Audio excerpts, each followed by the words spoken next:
अध्याय 591 6 सिरों वाला चिमेरा। भाग 3। निस्संदेह रक्त अनुबंध से एक जादुई जानवर के लिए भी लाभ होता है, उसकी विकास गति बहुत बढ़ जाएगी।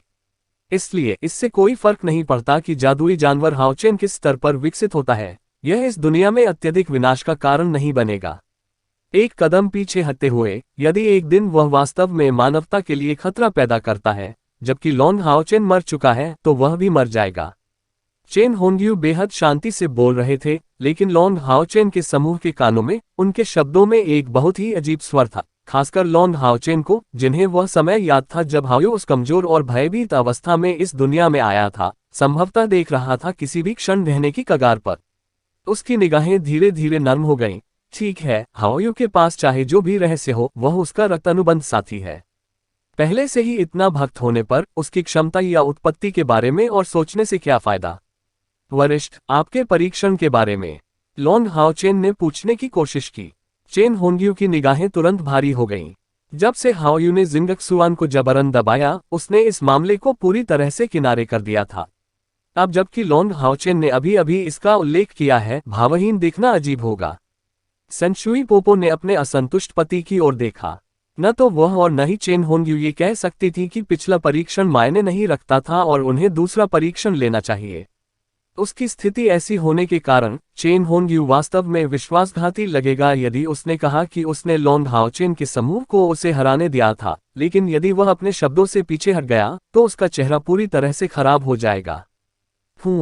एक लंबी सांस के बाद चेन होंग्यू ने अपना हाथ लहराया। वे अपनी इच्छानुसार जाने के लिए स्वतंत्र हैं। उसके बाद उसने अपना सिर घुमाया और चला गया। सेंशुई पोपो मदद नहीं कर सका, लेकिन उसे शाप दिया, तुम कितने बेकार बूढ़े मूर्ख हो। चेन होंग्यू ने गुस्से से जवाब दिया, क्या मैं बेकार हूं? क्या आपको लगता है कि इन छोटे बच्चों से निपटना इतना आसान है? क्या तुमने उस हत्यारे को मेरे पीछे नहीं देखा? दरअसल अगर चेन होंग्यू के पास लॉन्ग हाओचेन के समूह की हत्या करने का साहस नहीं था और फिर भी शुरू से अंत तक कुछ हद तक पीछे रहना जारी रखा, तो उन्हें हराना वास्तव में एक कठिन काम होगा, खासकर हाओयू द्वारा दबाए गए उनके अनुबंध जानवर के साथ। फिर भी हालांकि चेन होंग्यू और सेंशुई पोपो उदास थे, उनका आश्चर्य उनकी उदासी की भावनाओं से कहीं अधिक बड़ा था। जैसा कि उन लोगों से अपेक्षा की जाती थी जो टाइटल डेमन हंट स्क्वाड बन गए, वे वास्तव में साधन संपन्न थे। सेंशुई पोपो चेन यंग र को अपनी बाहों में पकड़कर लॉन्ग हाओचेन के सामने चले और घोषणा की, लॉन्ग हाओचेन, याद रखें कि आप चाहे जो भी निर्णय लें, जब तक यंग र आपकी टीम के साथ रहेगा, स्पिरिट टेम्पल हमेशा रहेगा आपका समर्थन करें। लेकिन कारण चाहे जो भी हो, अगर उसे कुछ होता है तो हमारा आत्मा मंदिर आपको एक नश्वर दुश्मन के रूप में मानेगा, भले ही आप एक दिन गठबंधन के नेता बन जाएं। इतना कहने के बाद उसने चेन यंग र को वांग युवान को सौंप दिया और जाने के लिए मुड़ गई। लॉन्ग हाओचेन के बगल में खड़े होकर कयर ने बुदबुदाया, कितना अनुचित व्यक्ति है। लिन शिन्हा से अगर सेंशुई पोपो में थोड़ी भी समझ होती तो उसकी ऐसी प्रतिष्ठा नहीं होती, लेकिन वह व्यक्ति कभी भी अपनी बात से पीछे नहीं हटा है। सिमा जियान ने घोषणा की, बॉस, ऐसा लग रहा है कि हम जीत गए। क्या हमें जश्न मनाना चाहिए? चेन होंग्यू के परीक्षण से गुजरने के बाद उनकी टीम में अंततः सुधार हुआ और आशा की मंद चमक अपनी नई खोज यात्रा पर निकलने के लिए तैयार थी। अगले ही पल स्पिरिट टेम्पल के लड़ने वाले जानवरों के मैदान में अचानक जय जयकार की तेज आवाजें सुनी जा सकती थीं। शाम का खाना खाने के बाद लॉन्ग हाओचेन जल्दी अपने कमरे में लौट आया। सुबह परीक्षण करने के बाद वह दोपहर में यू ये मचेंट ग्रुप को खोजने गया। अब तक खबर आनी बाकी थी, इसलिए वे केवल इंतजार ही कर सकते थे। सटीक समाचार के बिना जल्दबाजी से कदम उठाने से कोई परिणाम नहीं निकलेगा। उसी समय उन्होंने एलायंस को एक पत्र पोस्ट किया, जिसमें यांग हाओहान को सूचित किया गया कि उनकी टीम ने संयोजन पूरा कर लिया है और वह एलायंस द्वारा उन्हें एक मिशन सौंपने की प्रतीक्षा कर रहे हैं। उनका अंतिम पूरा मिशन 2 साल पहले ही पूरा हो चुका था, इसलिए सभी के मन में अधीरता की भावना थी। शायद ये वास्तव में स्वयं की खोज को पूरा करने के लिए नहीं था, अपने स्वयं के लिए खोज को पूरा करने के लिए नहीं था। 2 साल पहले पवित्र युद्ध की शुरुआत के बाद से राक्षसों के वैश्विक हमलों ने गठबंधन को बड़े पैमाने पर नुकसान पहुंचाया, लेकिन साथ ही राक्षस पक्ष को भी गंभीर नुकसान हुआ। लेकिन बड़े पैमाने पर दोनों पक्षों की कुल क्षति बहुत अधिक नहीं थी, हालांकि उनकी निम्न और मध्य सीमा की ताकत में भारी गिरावट आई थी। ये पवित्र युद्ध मानवीय पक्ष को बहुत चुनौतीपूर्ण लगा, लेकिन यह उनके लिए थोड़ी आशा, जीत की आशा भी लेकर आया। आखिरकार मानवता अभी भी कायम थी। यहाँ तक कि सबसे कमजोर रक्षात्मक शक्ति वाले दक्षिणी पर्वत दर्रे ने भी राक्षसी ताकतों को अपने क्षेत्र में प्रवेश नहीं करने दिया। बस इन सब के बीच टिके रहना गठबंधन के लिए एक प्रकार की जीत थी, और इसने अंतिम जीत हासिल करने के लिए उनके आत्मविश्वास को बढ़ाया। राक्षसों के पास क्या था? प्रजनन क्षमता और एक बेहतरीन शासन व्यवस्था के अलावा उनके पास और कुछ नहीं था। और क्या 6000 वर्षों के अंधकार युग की शुरुआत से मानवता द्वारा संचित अनंत संसाधन इस मात्र पवित्र युद्ध से समाप्त हो सकते हैं? पुनर्प्राप्ति गति की प्रतियोगिता में मानवीय पक्ष को बिल्कुल विश्वास नहीं हुआ कि वे राक्षस पक्ष से कमतर थे। इसलिए टेम्पल एलायंस के कुलीन वर्ग में मौलिक रणनीति परिवर्तन हुए। बेशक वर्तमान मानव पक्ष जवाबी हमला नहीं करेगा, लेकिन मूल्यवान अनुभव प्राप्त करते हुए अपनी ताकत को संरक्षित करने पर ध्यान देना जारी रखेगा। और राक्षसों के खिलाफ ज्ञान अंतर अभी भी मौजूद था, लेकिन इसका मतलब यह नहीं था कि इसे भरना असंभव था, है ना? हाओयू के नए विकास के बाद उसके शरीर से निकलने वाले बैंगनी रंग को चेन होंग्यू ने रक्त शुद्धता शक्ति कहा था। अपने विकास के बाद हाओयू निश्चित रूप से राक्षस देव स्तंभों को पहले से भी अधिक आसानी से नष्ट करने में सक्षम होगी। यदि वे दानव क्षेत्र में प्रवेश कर सके और कुछ और दानव देव स्तंभों को नष्ट कर सके तो वे हर जीत के साथ मील के पत्थर हासिल करेंगे। चूंकि 2 साल पहले जब लॉन्ग हाओचेन ने अपना एकांत प्रशिक्षण शुरू किया था, तो उसने पहले ही राक्षसों की नींव को हिलाने के लिए जितना संभव हो उतने राक्षस देव स्तंभों को नष्ट करने का संकल्प ले लिया था। राक्षस पक्ष इतना शक्तिशाली होने के कारण उसे खुद पर विश्वास नहीं था कि वह उन्हें पूरी तरह से मिटा पाएगा, लेकिन जब तक उन्हें कुछ हद तक कमजोर किया जा सकता है, अंत में मनुष्य एक दिन उन पर हावी हो सकते हैं। बम बम बम। जब लॉन्ग हाओचेन आशा की मंद चमक के भविष्य पर विचार कर रहा था, दस्तक सुनाई दी। दरवाजा खोलकर देखा तो कैयर आकर्षक ढंग से बाहर खड़ी थी। कैयर, जल्दी अंदर आओ। लॉन्ग हाओचेन ने कमरे में उसका स्वागत किया। जब दरवाजा बंद करने के तुरंत बाद कैयर ने अचानक खुद को उसकी पीठ पर गिरा दिया, उसकी पीठ को कसकर गले लगा लिया। लॉन्ग हाओचेन अपनी भावनाओं की अस्थिरता को महसूस कर सकता था, और यहाँ तक कि उसे अपने आंचल से एक जटिल एहसास भी महसूस हो रहा था। वह तुरंत बहुत चकित हो गया। कैयर, तुम्हें क्या हो गया है? पीछे मुड़कर लॉन्ग हाओचेन ने उसका आलिंगन स्वीकार कर लिया। अभी कैयर ने एक लंबी काली स्कर्ट पहनी हुई थी, जिससे उसकी त्वचा बर्फ की तरह उभर रही थी।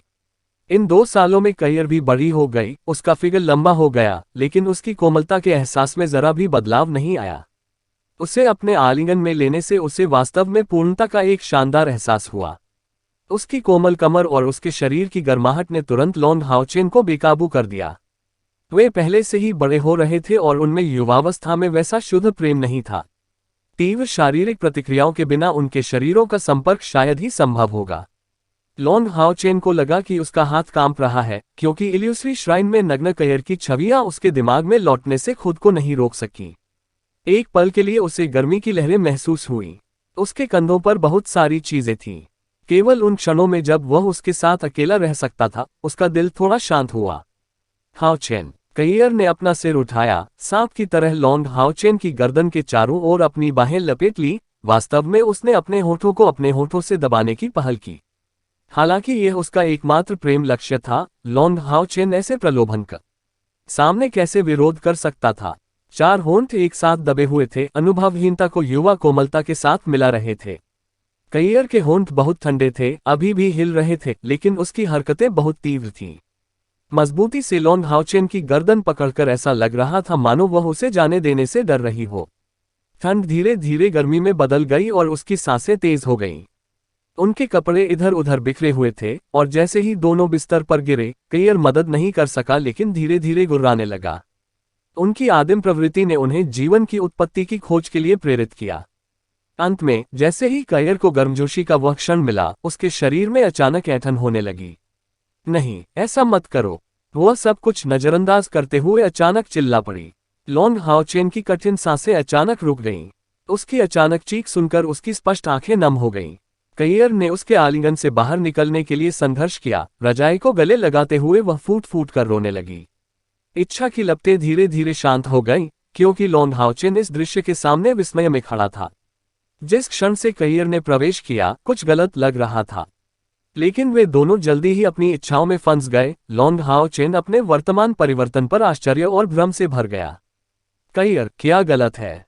लॉन्ग हाओचेन आगे बढ़ा, उसके साथ संपर्क करने की हिम्मत नहीं कर रहा था और उसके माथे से पसीना टपक रहा था। यह मेरी गलती है, मुझे ऐसा नहीं करना चाहिए था।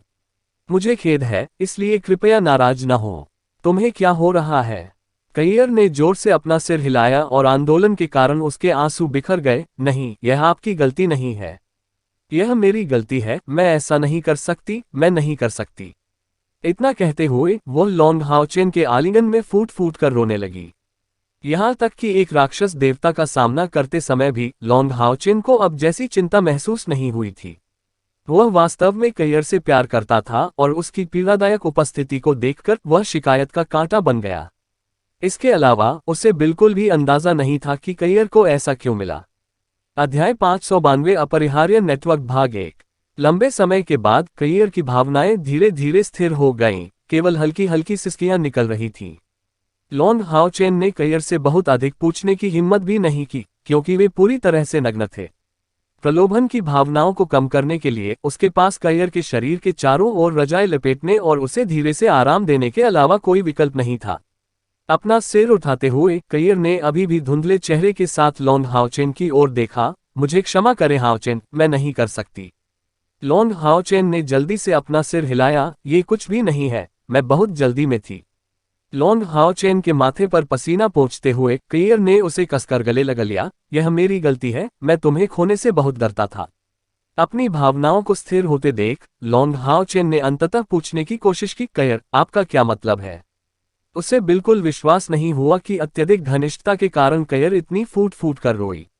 कैयर ने अपना सिर नीचे कर लिया। जब से मैंने अपनी यादें खोई हैं, मेरा मानना है कि मेरे अंदर एक और व्यक्ति होना चाहिए जिसे आपका प्यार मिलना चाहिए, और वह आखिरी मैं थी।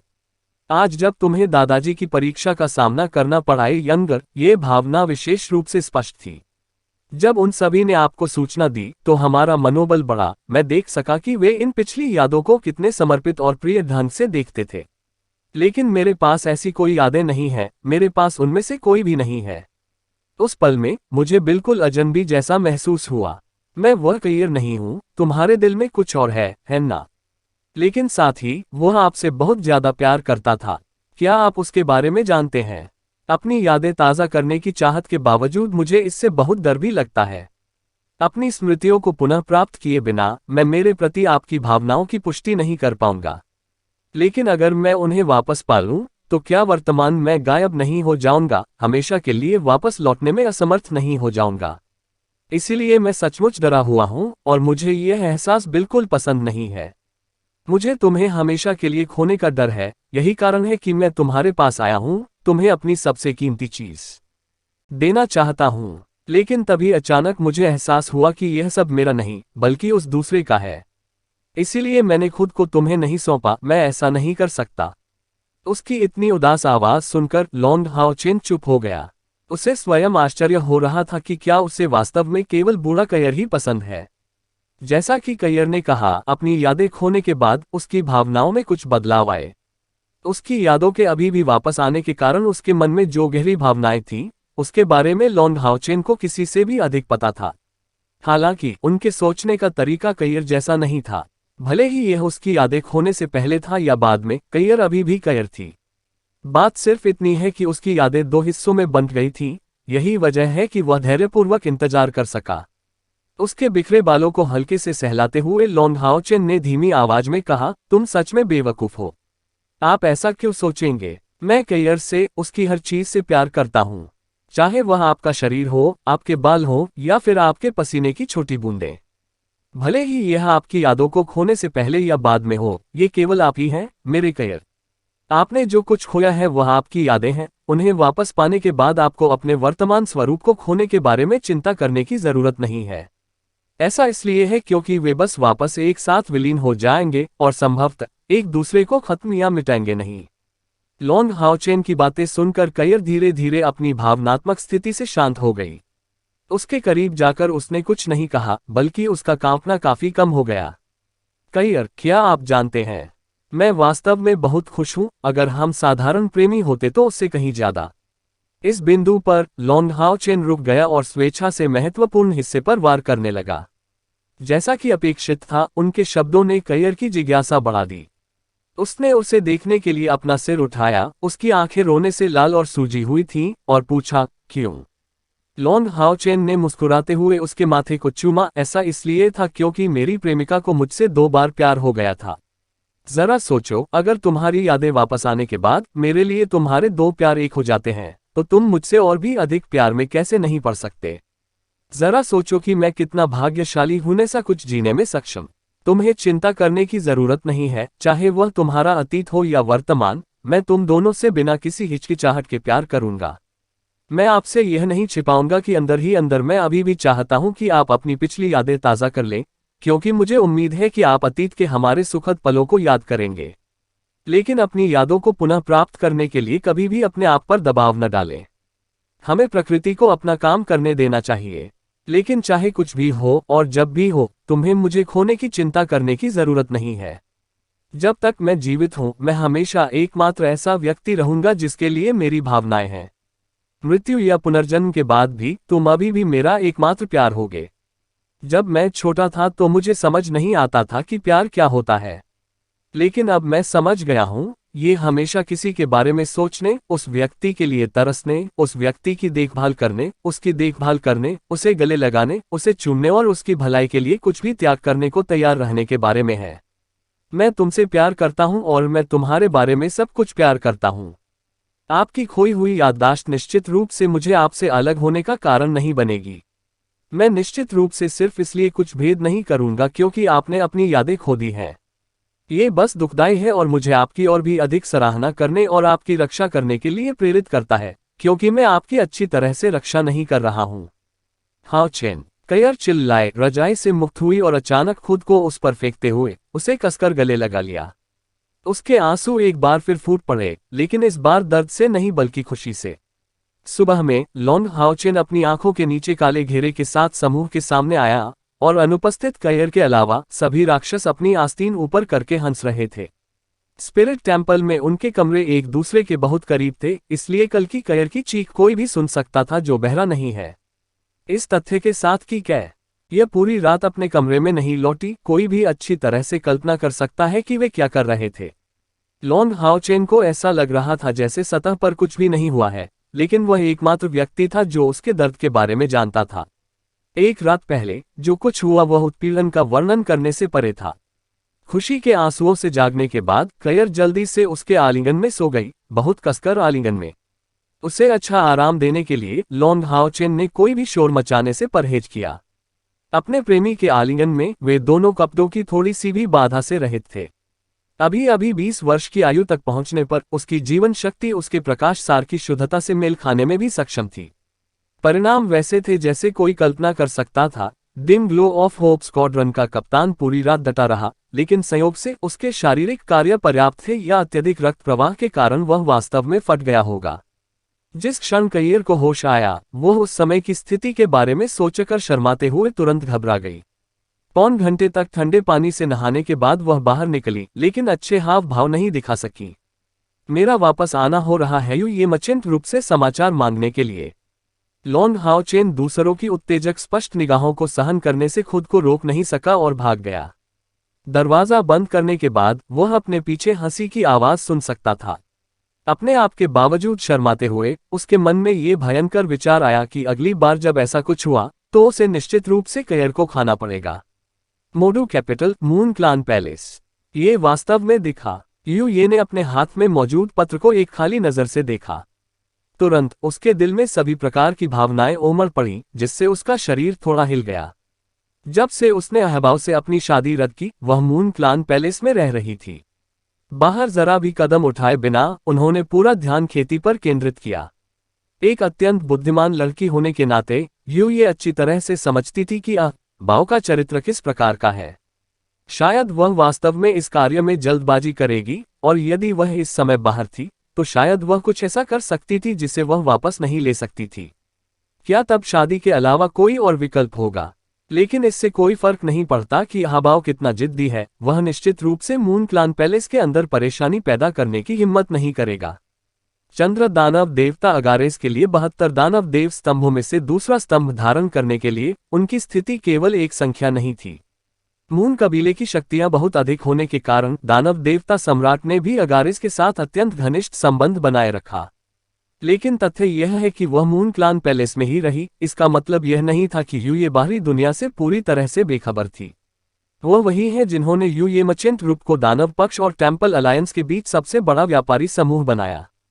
पवित्र युद्ध की शुरुआत के बाद से उनके संसाधनों में गिरावट आई, लेकिन इसका मतलब यह नहीं था कि वे अब खाली थे। उनके परिसंपत्ति लेनदेन पहले से ही रणनीतिक जानकारी के आदान प्रदान में बदल गए हैं और ये मर्चेंट ग्रुप को दोनों तरफ से फायदा मिला। ये के अनुकूलनीय आदेश के तहत उन्होंने केवल दोनों पक्षों से कुछ महत्वहीन रणनीतिक जानकारी बेचने की पेशकश पर ध्यान केंद्रित किया, जिससे व्यापारी समूह अस्तित्व में रहा और मनुष्यों और राक्षसों के बीच अच्छी तरह से रहा। जबकि अपनी अमीरी के कारण इतने वर्षों की संपत्ति जमा करने के बाद भी वह उस घटना के बावजूद खुद को बनाए रखने में कामयाब रहे। स्थिति हमेशा ऐसी नहीं रहेगी, इसलिए जब पवित्र युद्ध समाप्त हो जाएगा तब भी आपका व्यापारी समूह काम करना जारी रखेगा। ये के पास संचार के विशेष तरीके थे। सबसे सटीक जानकारी प्राप्त करने में सक्षम होने के लिए उसने उस पहलू में बहुत निवेश किया। विशेष ध्वनि संचरण क्रिस्टल के माध्यम से वह महाद्वीप के दूसरी ओर से ध्वनियां प्राप्त करने और जारी करने में सक्षम थी। इसलिए एलायंस की ओर से जो कुछ भी हुआ उसे अधिकतम 2 या 3 दिन बाद पता चल जाएगा, जिससे ऑर्डर प्रसारित करना भी अधिक सुविधाजनक हो जाएगा। तुरंत अब ये मर्चेंट ग्रुप पहले से ही दानव पक्ष और टेम्पल एलायंस के बीच सबसे बड़ा सूचना दलाल बन गया था। समाचार एकत्र करने की अपनी क्षमता में कबीले की एक साधारण राजक मारी की तरह दिखने के बावजूद ये महाद्वीप की नंबर 1 कहलाने के योग्य थी। तो ये कहा जा सकता है कि लॉन्ग हाओचेन को यांग वेंझाओ और डुआन यी के बारे में जानकारी देखने के लिए एक अच्छा व्यक्ति मिल गया था। ये ने उस समय लॉन्ग हाओचेन को जो टोकन सौंपा वह बेहद खास था। उसने बहुत पहले ही यह व्यवस्था कर दी थी कि चाहे वह कहीं भी दिखाई दे उसे तुरंत सूचित किया जाए। और क्या वास्तव में वैसा ही नहीं हुआ था? यांग वेंझाओ और डुआन यी के संबंध में समाचार के उनके अनुरोध की खबर के साथ टोकन स्पिरिट टेम्पल के असंख्य जानवर माउंटेन पास में दिखाई दिया। तो वह वास्तव में टेम्पल अलायंस में था और उसने वास्तव में दिखाया। यहां तक कि ये ने खुद भी इस बात पर ध्यान नहीं दिया कि ये की उपस्थिति ने उनमें इतना अदम्य उत्साह ला दिया था। वास्तव में वह लॉन्ग हाओचेन से बहुत परिचित नहीं थी, लेकिन वह उसकी प्रतिभा की डिग्री को पूरी तरह से समझती थी। ये बेवकूफ! पवित्र युद्ध लगभग खत्म हो चुका है, लेकिन क्या ऐसा हो सकता है कि वह छुपकर नहीं रह सकता? मुझे मत बताओ कि वह सुरक्षित रूप से तैयारी करने के बारे में नहीं जानता है। ये का हाथ गहरे बैंगनी रंग में चमक उठा, जिससे गिरता हुआ कार्ड पिघल गया। अध्याय 593 अपरिहार्य नेटवर्क भाग 2। यहां तक कि ये को खुद भी नहीं पता था कि लॉन्ग हाओचेन के लिए उसके मन में किस तरह की भावनाएं हैं। वह ये कैसे नहीं समझ सका कि उन दोनों के बीच कोई भावना उत्पन्न होने की जरा भी संभावना नहीं है। लेकिन लॉन्ग हाओचेन की छवि उसके दिमाग में इतनी अनुचित रूप से स्पष्ट कैसे हो सकती है? वह पहले ही गिनती खो चुकी थी कि उसने कितनी बार उसे भूलने की कोशिश की, इतनी बार कि उसने खुद को बाव से शादी करने के लिए सहमत होने के लिए तैयार कर लिया था। लेकिन जब से वह मामला हुआ, उसकी भावनाओं में पूरी तरह बदलाव आ गया। बाव ने लॉन्ग हाओचेन और कयर पर हर तरफ से हमला करने के लिए दानव स्लेयर रिमूवर्स का नेतृत्व किया था, और उन दोनों को मारने के लिए बाव ने उसे अपनी ही मंगेतर को छोड़ने का अंतिम निर्णय लिया। लेकिन विपरीत छोर पर कयर को बचाने के लिए लॉन्ग हाओचेन ने कयर की ओर जाने वाले राक्षसों के हमलों को प्रतिबिंबित करने के लिए लगभग अपने शरीर को ढाल के रूप में इस्तेमाल किया। ये को ऐसा लगा मानो बर्फ के अनगिनत शंकु छेद कर रहे हो कयर आपके दिल के माध्यम से। दो समान रूप से असाधारण व्यक्ति, एक अंधेरे के लिए खड़ा है और दूसरा प्रकाश के लिए। एक उसका मंगेतर था और दूसरा उसका पार्टनर। दोनों इतने भिन्न कैसे हो सकते हैं? शायद यही अंतर था प्रकाश और अंधेरे में। अंधेरा लाभ के लिए सब कुछ बलिदान कर सकता है। उनके हृदय सदैव लाभ ही देखते रहेंगे। शायद इसकी तुलना में एक हल्का उपयोगकर्ता मूर्ख लग सकता है, यहां तक कि अपने प्रियजन की रक्षा के लिए अपने जीवन का बलिदान देने को भी तैयार हो सकता है। लेकिन एक लड़की के लिए, एक भावुक लड़की के लिए चुना गया विकल्प इससे अधिक स्पष्ट नहीं हो सकता। ये को पूरा यकीन था कि अगर लॉन्ग हाओचेन के पास कयर नहीं होती तो निश्चित रूप से उसके मन में उसके प्रति एक घातक आकर्षण होता। यदि वह उसे पसंद करने लगी तो वह निश्चित रूप से उसके साथ रहने के लिए बाकी सब कुछ छोड़ देगी। हालांकि यह महज एक भ्रम था। यह अच्छी तरह से जानते हुए कि यह असंभव है, ये का दर्द और भी अधिक बढ़ गया। मैं उसके बगल वाला व्यक्ति क्यों नहीं हूं? इस मूर्ख ने दो अन्य दानव हत्यारों के बारे में समाचार ढूंढने के लिए इस क्षण को चुना। इसका मतलब यह था कि वह राक्षसों के खिलाफ युद्ध के मैदान में फिर से आने के लिए तैयार था। लेकिन दानव देवता सम्राट ने पहले ही उस पर ध्यान दे दिया है। क्या महामहिम उसे जाने देंगे? दानव देवता सम्राट के बारे में सोचते हुए ये कांपने के अलावा कुछ नहीं कर सका। वह चंद्रमा दानव भगवान अगारेस की सबसे सुनहरी बेटी थी और उसे अपने पिता की खेती के शक्तिशाली स्तर की बहुत अच्छी समझ थी। अपने पिता की ताकत के साथ वह उनके दिल में एक सर्वोच्च व्यक्ति के रूप में खड़ा था।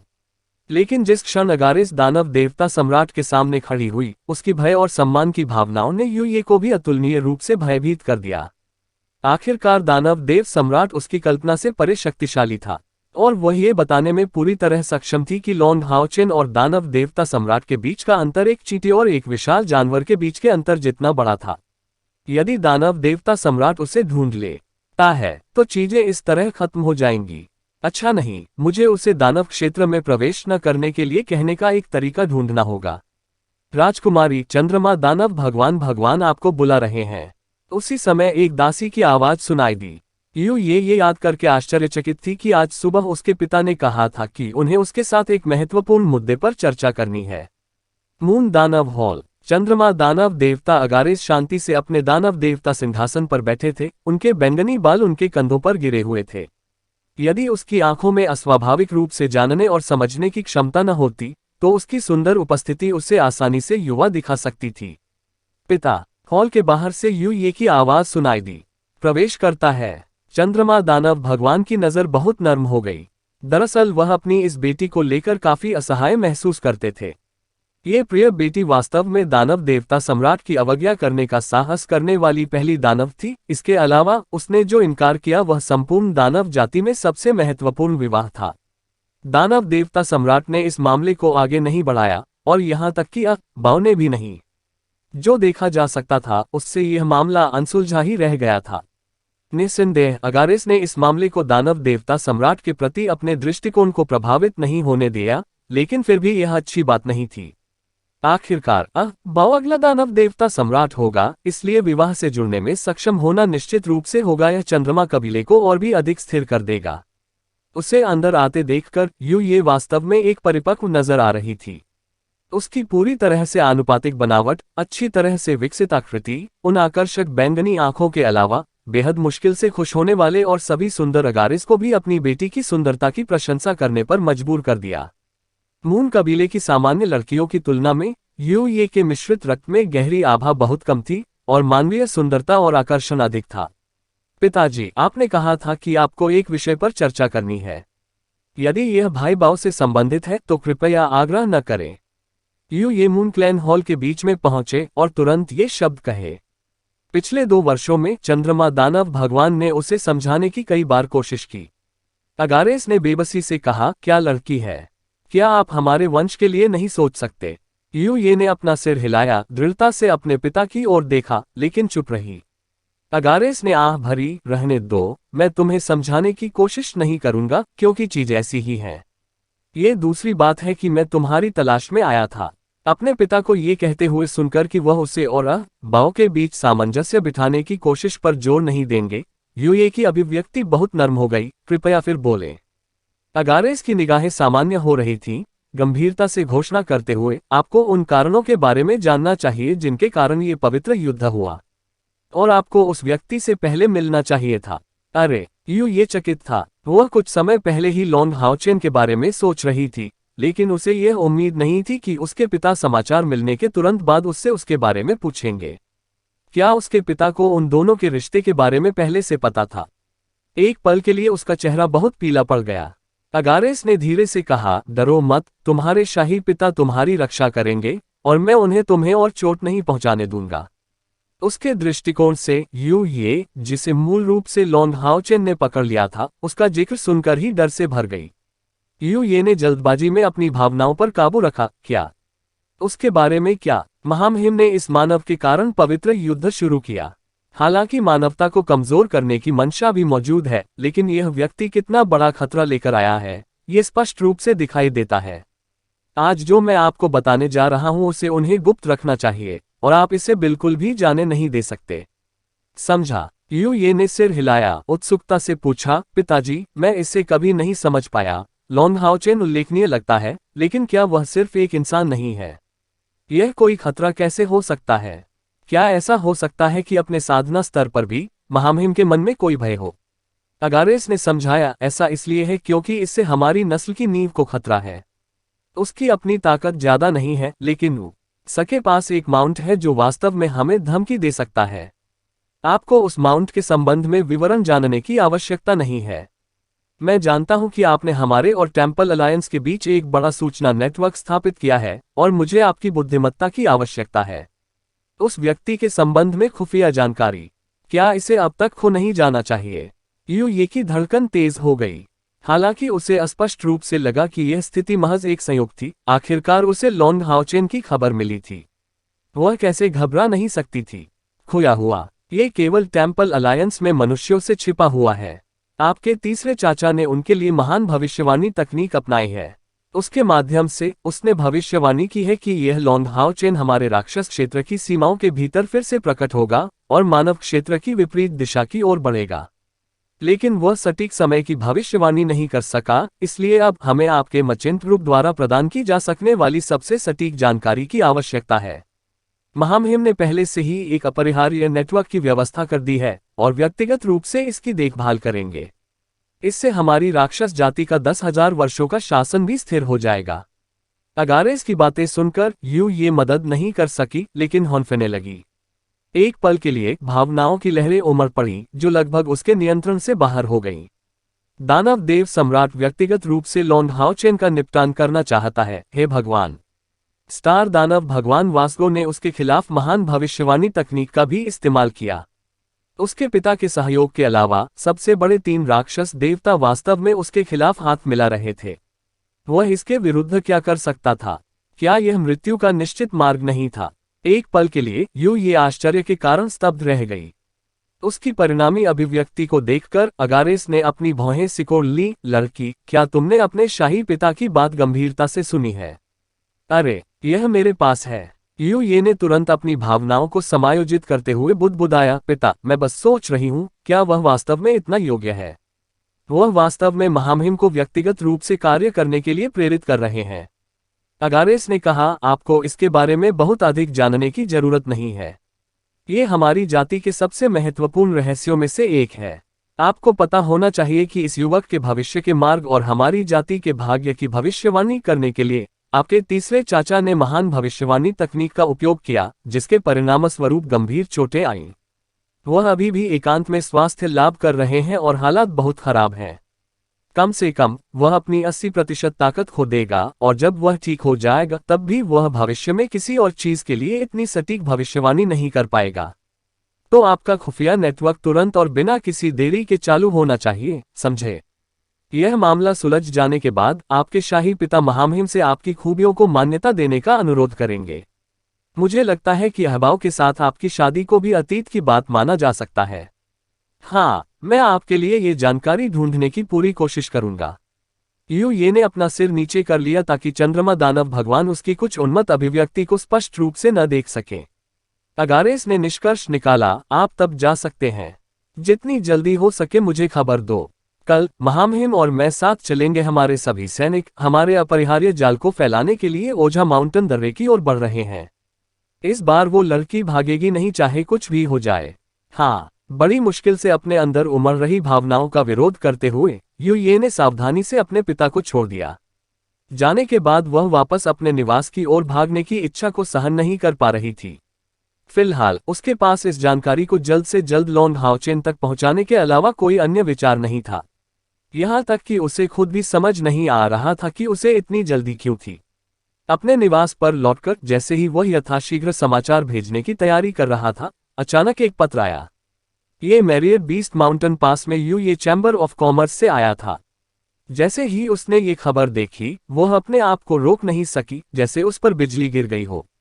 यू ये चैम्बर ऑफ कॉमर्स ने उन्हें खबर दी कि यांग वेंझाओ और डुआन यी को एक्सोर्सिस्ट माउंटेन पास के बाहर खतों में बंदी बनाया जा रहा था, और लॉन्ग हाओचेन उस समाचार को प्राप्त करने के बाद पहले ही प्रस्थान कर चुका था। अध्याय 594 अपरिहार्य नेटवर्क भाग 3। लॉन्ग हाओ चेन को उम्मीद नहीं थी कि जब वह शर्मिंदगी का सामना कर रहा था, यूए चैम्बर ऑफ कॉमर्स उसे कुछ सटीक खबर देगा कि यांग वेंझाओ और डुआन यी अभी भी जीवित थे। जिस दानव देवता ने उन्हें पकड़ लिया था, वह उन्हें एक्सोर्सिस्ट माउंटेन पास तक ले जा रहा था, और ऐसा लग रहा था कि वह एक्सोर्सिस्ट माउंटेन पास के साथ एक सौदा करने के लिए तैयार था। दानव पक्ष ने मंदिर गठबंधन के लिए दानव कातिलों के महत्व को बहुत स्पष्ट रूप से समझा, और यह पहली बार नहीं था कि दानव कातिलों का उपयोग किसी लेन देन के लिए किया गया था। वर्तमान समय में वे जो आदान प्रदान करना चाहते थे वह संभवतः दानव देवता मुकुट थे। आखिरकार बहुत समय नहीं हुआ था जब एक्सोर्सिस्ट पर्वत के दर्रे के किनारे दो राक्षस देवताओं की मृत्यु हो गई थी। यदि इन दानव देव मुकुटों को हटाया नहीं जा सका तो ये दोनों दानव देवता कम से कम 10 साल बीतने से पहले दोबारा प्रकट नहीं होंगे। राक्षसों की दृष्टि में ये क्षति काफी थी। ये समाचार मिलने के बाद लॉन्ग हाओ चेन तुरंत स्पिरिट टेम्पल से निकल पड़े, और चेन होंग्यू को सूचित किए जाने के बाद उनमें से 8 तुरंत निकल पड़े, पूरी गति से एक्सोर्सिस्ट माउंटेन पास की ओर बढ़ रहे थे। जितना अधिक समय बीतता जाएगा उतना ही अधिक यांग वेंझाओ और डुआन यी खतरे में होंगे, और वीर हत्यारे शेंगयू के हाथ में वास्तव में एक दानव देवता का मुकुट था। इस ताज को शैतानों के पक्ष में लौटाना भी अच्छी बात नहीं होगी। चाहे कुछ भी हो, यांग वेंझाओ और डुआन यी को बचाने की कोशिश उन्हें करनी ही थी। मैरियट बीस्ट माउंटेन पास से एक्सोर्सिस्ट माउंटेन पास तक की सड़क टेम्पल एलायंस के लगभग मध्य तक फैली हुई है। टेम्पल एलायंस के क्षेत्र के भीतर उन्हें खुद को छिपाने की जरूरत नहीं थी, इसलिए लॉन्ग हाओ चेन ने कयर के साथ स्टार किंग की सवारी की, जबकि अन्य 6 ने पूरी उड़ान गति हासिल करने के लिए अपने स्पिरिट विंग्स पर भरोसा किया। मैरियट बीस्ट माउंटेन पास छोड़ने के बाद चेन यंग स्पष्ट रूप से अधिक चुप हो गए। लॉन्ग हाओ चेन के लिए एकमात्र अच्छी खबर कयर के मूड में महान सुधार थी। जब उन दोनों ने एक दूसरे को देखा तो उनकी आंखों में कोमलता और प्यार पर किसी का ध्यान नहीं गया। हालांकि कय ने गुप्त रूप से लॉन्ग हाओ चेन से कहा कि वह अपनी खोई हुई यादों को वापस पाने के लिए और भी अधिक प्रयास करेगी, ताकि लॉन्ग हाओ चेन को वह पूरी तरह से दे सके। इसका स्पष्ट अर्थ ये था कि उसकी यादें वापस आने से पहले उस रात जैसी चीजें नहीं हुई थीं। जिस समय उन्हें यांग वेंझाओ और डुआन यी के लापता होने की खबर मिली और जब वे एक्सोर्सिस्ट माउंटेन पास के लिए रवाना हुए, तब तक 3 दिन बीत चुके थे। चूंकि दानव देवता भी साथ थे, इसलिए एक्सोर्सिस्ट माउंटेन पास तक पहुंचने के लिए इतनी जल्दी नहीं होनी चाहिए। इसलिए लॉन्ग हाओ चेन के समूह के लिए सबसे अच्छी स्थिति यह होगी कि वे बाहर निकलें और रास्ते में दुश्मन को रोकने की पूरी कोशिश करें। एक्सोर्सिस्ट माउंटेन पास पर शिविर। इस प्रकार यांग वेंझाओ और डुआन यी के वापस जीतने की संभावना अधिक होगी। बेशक भले ही वे उन्हें आधे रास्ते में रोकने में कामयाब रहे, फिर भी उन्हें विभिन्न परीक्षणों का सामना करना पड़ेगा। कहने का तात्पर्य यह है कि क्या वे वास्तव में शीर्ष 36 में उस राक्षस देवता को हरा सकते थे। चूंकि जो हत्यारा वापस लौटने में कामयाब रहा, उसके पास मरने से पहले उस राक्षस देवता की पहचान स्पष्ट करने का समय नहीं था। उन्हें यह भी नहीं पता था कि दुश्मन कौन हो सकता है। लॉन्ग हाओ चेन के अनुमान के अनुसार भले ही वह शीर्ष 36वें स्थान पर था, उस दानव देवता की रैंकिंग बहुत अधिक नहीं होनी चाहिए। उसके शीर्ष 24 में शामिल होने की संभावना वास्तव में कम थी। लेकिन फिर भी जिस शत्रु का उन्हें सामना करना पड़ेगा वह निश्चित रूप से एक राक्षस देवता था जिसका अपना डोमेन था। उनकी साधना के वर्तमान स्तर पर उनकी जीत की संभावना काफी कम थी। लेकिन सौभाग्य से उसका लक्ष्य इस राक्षस देवता को मारना बिल्कुल नहीं था, बल्कि इससे भी महत्वपूर्ण बात यह थी कि यांग वेंझाओ और डुआन यी को बचाना था। गंतव्य तक सबसे छोटे रास्ते पर बने रहने की पूरी कोशिश करते हुए लॉन्ग हाओ चेन और उनके साथियों को एक्सोर्सिस्ट माउंटेन पास तक पहुंचने में कुल 7 दिन और 7 रातें लगीं। शेंगयू को रिपोर्ट करने के लिए एक्सोर्सिस्ट माउंटेन पास किले की ओर चक्कर लगाने का प्रयास किए बिना वे ऊपर से राक्षस शिविरों का निरीक्षण करने के लिए सीधे पर्वत श्रृंखला की चोटी की ओर चले गए। लगातार 7 दिन बीतते जा रहे हैं, जिसमें दिन में 3 घंटे से भी कम नींद हर किसी को अत्यधिक थका देती है, और यह स्टार किंग द्वारा सभी को बारी बारी से अपने ऊपर आराम करने की अनुमति देकर मदद करने के साथ था पीछे। मौसम ठंडा था और बादलों की एक श्रृंखला उनके बीच से गुजर रही थी। पानी की गीली भाप ने अत्यधिक ठंड को सहन किया, जिससे उनके मन में जागृति आ गई। अपने हाथ के एक झटके के साथ लॉन्ग हाओ चेन ने एक पवित्र लबादा छोड़ा, जिससे उन्हें बाहर की हवा से अलग कर दिया गया। पवित्र आवरण के अंदर स्नान करके उन सभी ने तेज गति से अपनी शारीरिक शक्ति पुनः प्राप्त कर ली। नक्शा खोलकर सभी लोग एक घेरे में बैठ गए। लॉन्ग हाओ चेन ने मानचित्र की ओर इशारा किया, ये हमारा वर्तमान स्थान है। उत्तर में एक्सोर्सिस्ट माउंटेन पास है। जब तक आसमान साफ होगा हम ऊपर से राक्षस शिविरों को अच्छी तरह से देख सकेंगे। अपनी वर्तमान गति से हमें उस यात्रा करने वाले राक्षस देवता से पहले उन्हें पकड़ने में सक्षम होना चाहिए। हालांकि हम इसकी सटीक गति के बारे में नहीं जानते हैं, लेकिन इसे पूरा करने में कम से कम आधा महीना लगना चाहिए। चेन यंग रा ने कहा, तो हमें उन्हें रोकने की तैयारी करनी चाहिए। लेकिन सबसे बड़ी समस्या यह है कि फिलहाल हम नहीं जानते कि वह राक्षस शिविर में किस दिशा से आ रहा है। लेकिन हमें उन्हें शिविरों से काफी दूर रोकना होगा, अन्यथा आसपास के राक्षस देवताओं से मदद मिलने की स्थिति में हम बहुत खतरे में पड़ जाएंगे। लॉन्ग हाओचेन ने उत्तर दिया, हाँ, ये सबसे बड़ी समस्या है जिसका हम अब सामना कर रहे हैं। इस कारण से हमें उस राक्षस देवता का पता लगाने की पूरी कोशिश करनी चाहिए। हालांकि हम अभी भी सामान्य स्थिति जानते हैं। चाहे हम हो या राक्षस देवता, हम सभी यथासंभव सीधे रास्ते से गंतव्य तक पहुंचने की पूरी कोशिश करेंगे। इसलिए हम स्पष्ट रूप से अनुमान लगा सकते हैं कि राक्षस देवता कहां से आएंगे। लेकिन हम शिविर से जितना दूर होंगे वह धारणा उतनी ही गलत होगी। कई दानव देवता के निशानों का निरीक्षण आप पर छोड़ दिया जाएगा। हान यू, आपकी दानव आंख उसकी मदद करेगी। कई यह अपने मन में दृढ़ रखें कि हम एक क्षण में राक्षस क्षेत्र में प्रवेश करेंगे, आराम करेंगे और तैयारी करेंगे, राक्षस शिविरों से 50 किलोमीटर दूर। वहीं हम आपका इंतजार करेंगे। ठीक है, मैं अब जा रहा हूं। हान यू द्वारा बुलाए गए डेमोनी कमांडर के साथ जाने से पहले कयर ने सिर हिलाया। वे सभी जानते थे कि केवल वही लोग थे जो जादू की परीक्षण क्षमता से पहचाने जाने से बच पाए थे। वे थे लॉन्ग हाओचेन, कै, लिन शिन और चेन यंग। उनमें से लॉन्ग हाओचेन, लिन शिन और कयर अपनी मानसिक शक्ति पर भरोसा करके अपनी उपस्थिति को छुपा सकते थे, जबकि कयर के पास अदृश्य होने की क्षमता थी। दूसरों को अपनी उपस्थिति छिपाने के लिए कुछ जादुई उपकरणों का उपयोग करने की आवश्यकता होगी। चाहे यह उसकी गति हो या छिपने की क्षमता, कयर को सर्वश्रेष्ठ उम्मीदवार के रूप में पहचाना गया। बड़े क्षेत्रों की जांच करने के लिए दिमागी तरंगों को फेंकने में सक्षम कमांडर डेमन आई की मदद से वे स्पष्ट रूप से समूह के सबसे उपयुक्त स्काउट थे। कयर के चले जाने के बाद लॉन्ग हाओचेन ने सभी से कहा, चलो यहीं आराम करें। अपनी मानसिक और शारीरिक शक्ति पुनः प्राप्त करने के लिए अपना सर्वश्रेष्ठ प्रयास करें। मैं एक्सोर्सिस्ट माउंटेन पास पर रुकूंगा। यदि वह दानव देवता पहले ही यहां से गुजर चुका है तो निश्चित रूप से उसने पहले ही एक्सोर्सिस्ट माउंटेन पास के लिए एक सौदे का प्रस्ताव रखा है। अन्यथा मैं हमारी बुनियादी जानकारी की पुष्टि करूंगा कि वे पहले ही उस स्थान पर पहुंच चुके हैं या नहीं। हालांकि उस दानव देवता के पहले ही दानव शिविर तक पहुंचने की संभावना बहुत कम थी। ये सुनिश्चित करने के लिए लॉन्ग हाओचेन ने एक चक्कर लगाना पसंद किया। काम को विभाजित करने के बाद लॉन्ग हाओचेन तुरंत उठे और स्टार किंग पर सवार होकर सीधे एक्सोर्सिस्ट माउंटेन पास की ओर चले गए। अन्य लोग आराम करने और तैयारी करने के लिए यहां रुके थे और अपनी पिछली थकान से उबरने के प्रयास कर रहे थे। 2 वर्षों के लंबे अंतराल के बाद मिलने के बाद यह उनकी पहली सामूहिक कार्रवाई थी। यहां तक कि चेन यंगर भी, जो यांग वेंझाओ की सुरक्षा के लिए बेहद चिंतित थे, बहुत भावुक थे। जैसे ही लॉन्ग हाओचेन की आकृति धीरे धीरे उनकी दृष्टि रेखा से गायब हो गई, जब वह एक्सोर्सिस्ट माउंटेन पास की ओर बढ़ रहा था, वे मदद नहीं कर सके, लेकिन आम विचार थे, हम कैप्टन को पाकर बहुत भाग्यशाली हैं। उन्हें अपने समूह के केंद्र के रूप में रखते हुए वे पूरे आत्मविश्वास के साथ काम करने में सक्षम थे। उन्हें जो करना था वह लॉन्ग हाओचेन के निर्देशों को सुनना था। 2 साल तक अलग अलग रहने के बाद वे सभी मौलिक रूप से मजबूत हो गए, लेकिन आपसी विश्वास और समझ बिल्कुल नहीं बदली। लॉन्ग हाओचेन का जाना उनके दिमाग में एक लंबे समय की तरह महसूस हुआ। 1 घंटा बीत जाने के बाद, जबकि सभी के मन में कुछ चिंताएं थीं, स्टार किंग की आकृति उनकी दृष्टि रेखा में फिर से प्रकट हो गई। स्टार किंग के जमीन पर उतरने से पहले लॉन्ग हाओचेन ने अपनी पीठ से छलांग लगाए और समूह के सामने उतर गया। उसकी गंभीर दृष्टि से सभी को यह आभास हो गया कि अवश्य ही कुछ घटित हुआ है। चीजें कैसी चल रही हैं? बॉस, क्या यांग वेंझाओ का समूह? ये पूछते हुए चेन यंग की आवाज कांप उठी। उसे सबसे ज्यादा डर यांग वेंझाओ और डुआन यी के मारे जाने की खबर सुनने का था। लॉन्ग हाओचेन ने अपना सिर हिलाया, यंग, चिंता मत करो। वेंझाओ और डुआन यी के साथ कोई दुर्घटना नहीं हुई।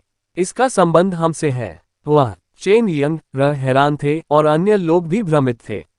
ऐसा कैसे हो सकता है कि एक्सोर्सिस्ट माउंटेन पास पर पहुंचते ही उनसे जुड़ी कोई चीज आ जाए? लॉन्ग हाओचेन ने एक गहरी सांस ली, जिससे उसकी अपनी भावनाएं भी शांत हो गईं। मैं अभी नायक हत्यारे शिंग यू से मिला हूं और मैंने उससे उस समाचार के बारे में पूछा जो हम जानना चाहते थे।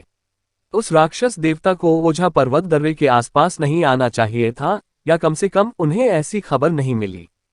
हर कोई चुप रहा क्योंकि वे सभी जानते थे कि लॉन्ग हाओचेन का भारी माहौल निश्चित रूप से इससे संबंधित नहीं था।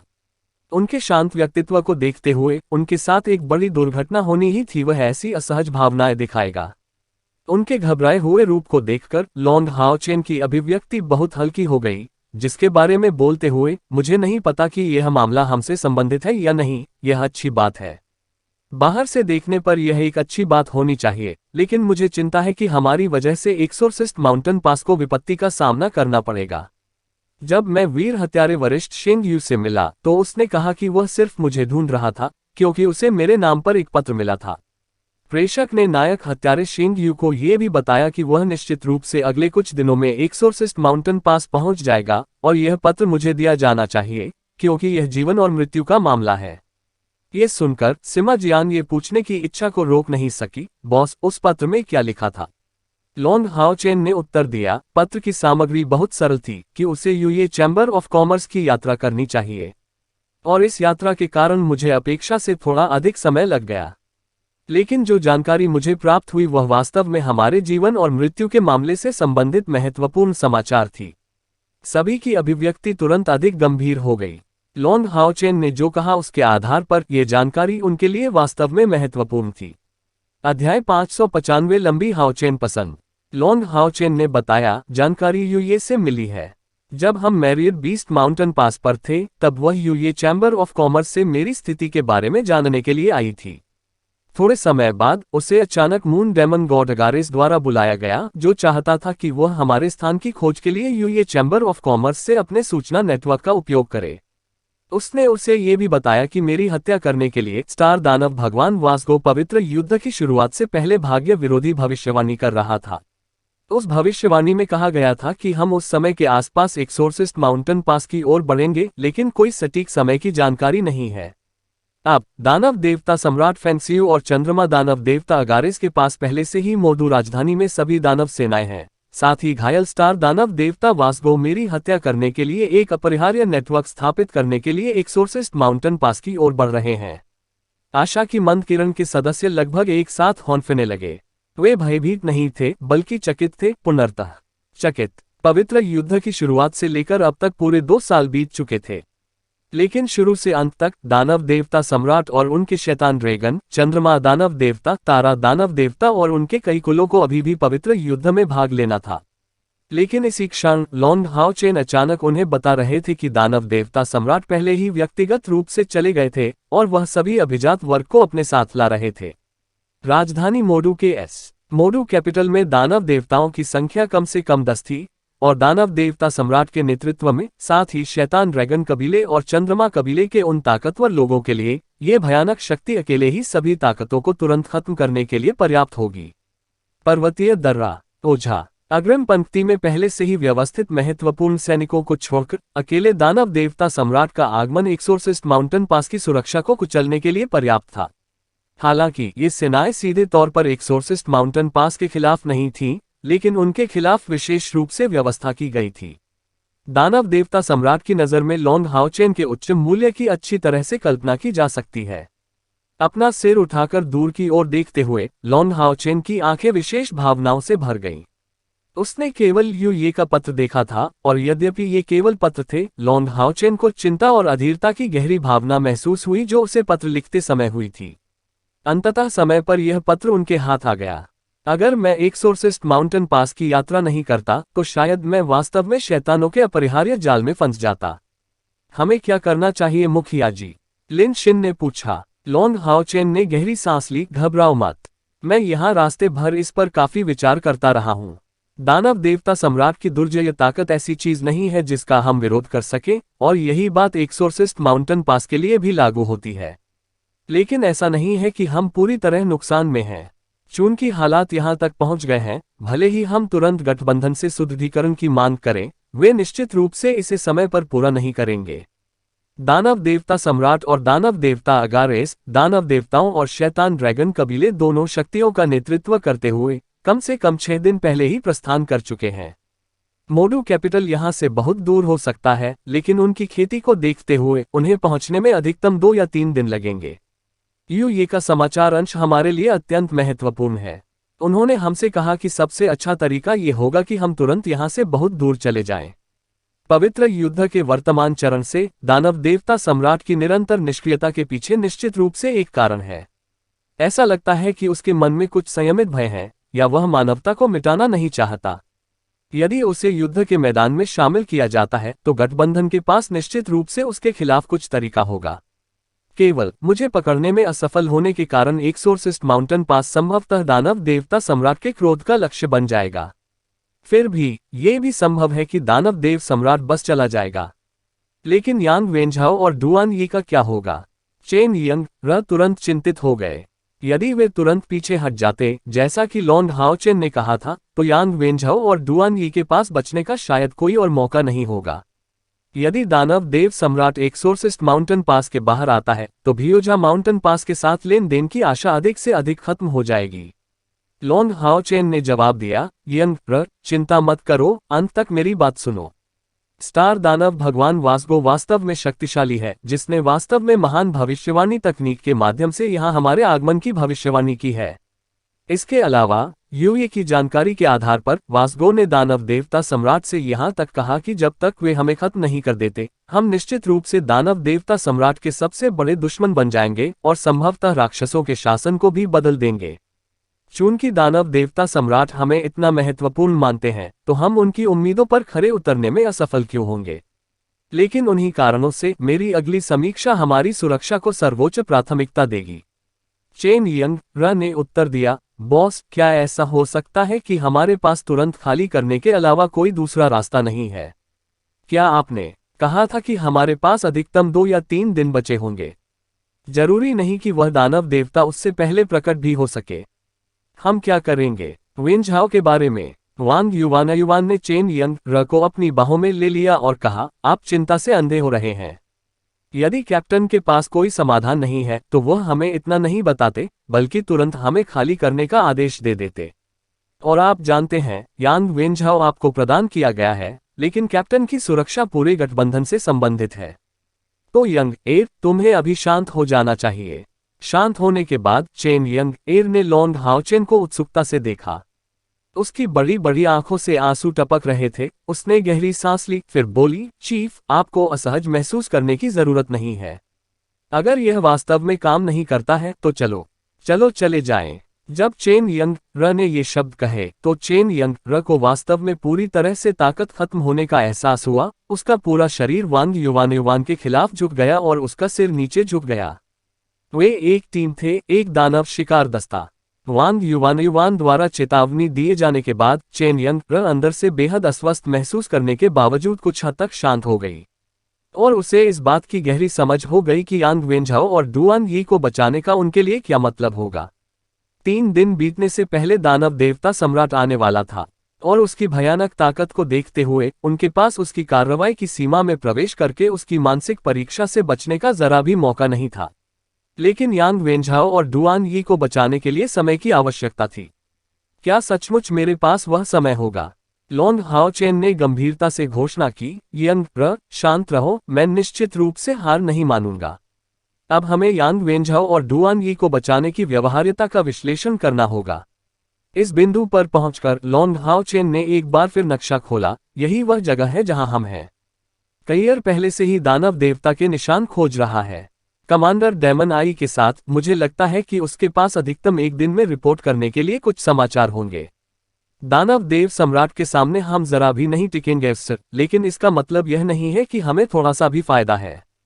ये हमें जो समर्थन दे रहा है उससे हमारा लाभ है, और हर कोई हमें मामले को बढ़ा चढ़ाकर बताने की जरूरत नहीं है। दानव देवता सम्राट मेरी हत्या करना चाहता है, लेकिन इसके लिए उसे पहले हमें ढूंढना होगा, इसलिए हमें उसके संपर्क से बिल्कुल बचना होगा। यद्यपि मैं अनंत काल की टॉवर की ताकत उधार लेने के लिए तैयार नहीं हूं, लेकिन ये स्वीकार करने के अलावा कोई विकल्प नहीं है कि वर्तमान स्थिति में जब तक अनंत काल का टॉवर मौजूद है, इस बात की कम संभावना है कि हम दानव भगवान द्वारा ले लिए जाएंगे। सम्राट लॉन्ग हाओचेन को टावर ऑफ इटर्निटी का जिक्र सुनकर सभी की आंखें चमक उठी। ये सच है, उनके पास अभी भी अनंत काल का टॉवर था। भले ही दानव देवता सम्राट और भी अधिक शक्तिशाली था, वह संभवतः अनंत काल के टॉवर की खोज के लिए स्थान को विभाजित नहीं कर सका। इस अलग दायरे में भगवान को भी कुछ नहीं मिलेगा। लॉन्ग हाओचेन ने व्यक्त किया, ये की जानकारी वास्तव में बहुत जल्द आ गई। उसने हमें पर्याप्त समय दिलाने की पूरी कोशिश की और अब यांग वेंझाओ और डुआन यी को बचाने के लिए हमारा एकमात्र मौका दानव देवता सम्राट के साथ रास्ते पार करने से बचना है। इस पल में लॉन्ग हाओचेन का बेहद गंभीर चेहरा गायब हो गया। हालांकि इस समय ये बुद्धि की लड़ाई थी, टेम्पल अलायंस में और कौन ऐसा करने की हिम्मत करेगा। विवेक की खातिर हम अगले 2 दिनों के भीतर कार्रवाई करेंगे। दूसरे शब्दों में, यांग वेंझाओ को बचाने के लिए हमारे पास 2 दिन है, फिर तुरंत चले जाएं।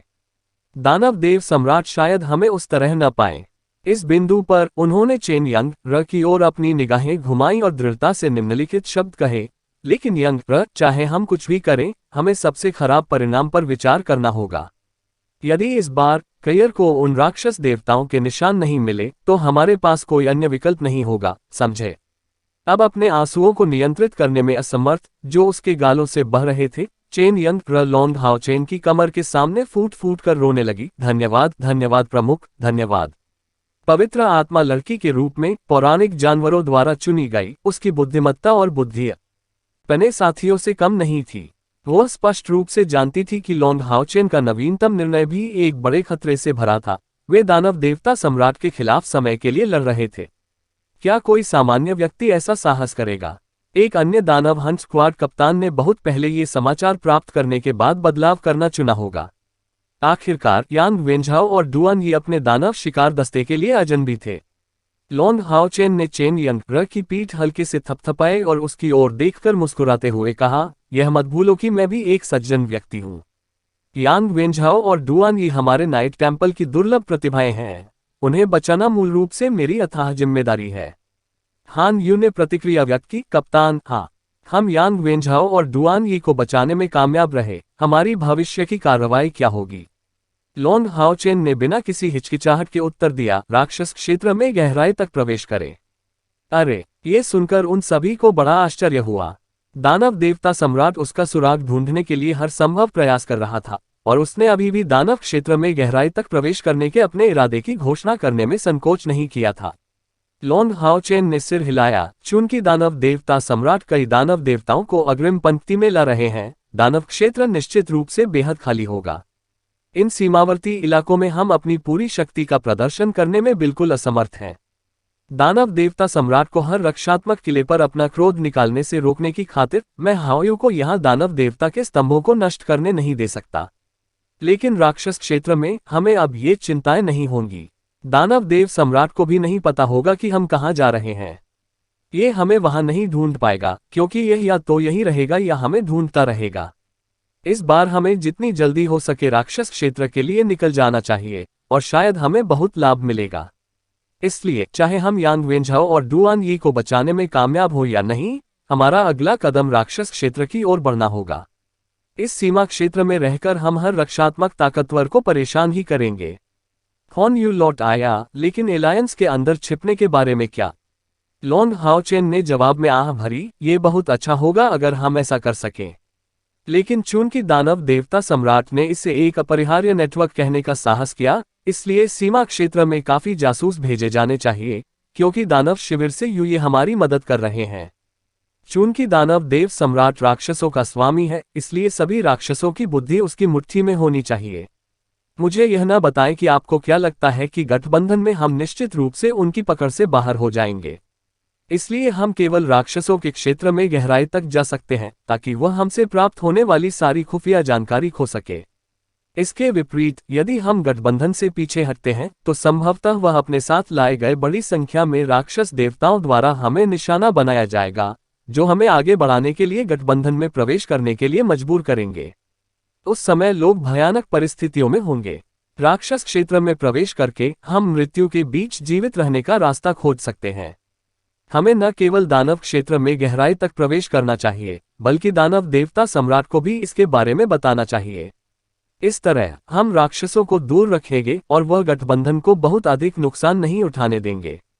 साथ ही जब तक हमारे पास टावर ऑफ इटर्निटी है, हम किसी भी समय इसकी टेलीपोर्टेशन क्षमता को सक्रिय कर सकते हैं। सबसे खराब स्थिति में हम केवल लंबे समय तक टावर ऑफ इटर्निटी के अंदर ही रहेंगे। मेरे वापस लौटने का एक और कारण भी है या देर से।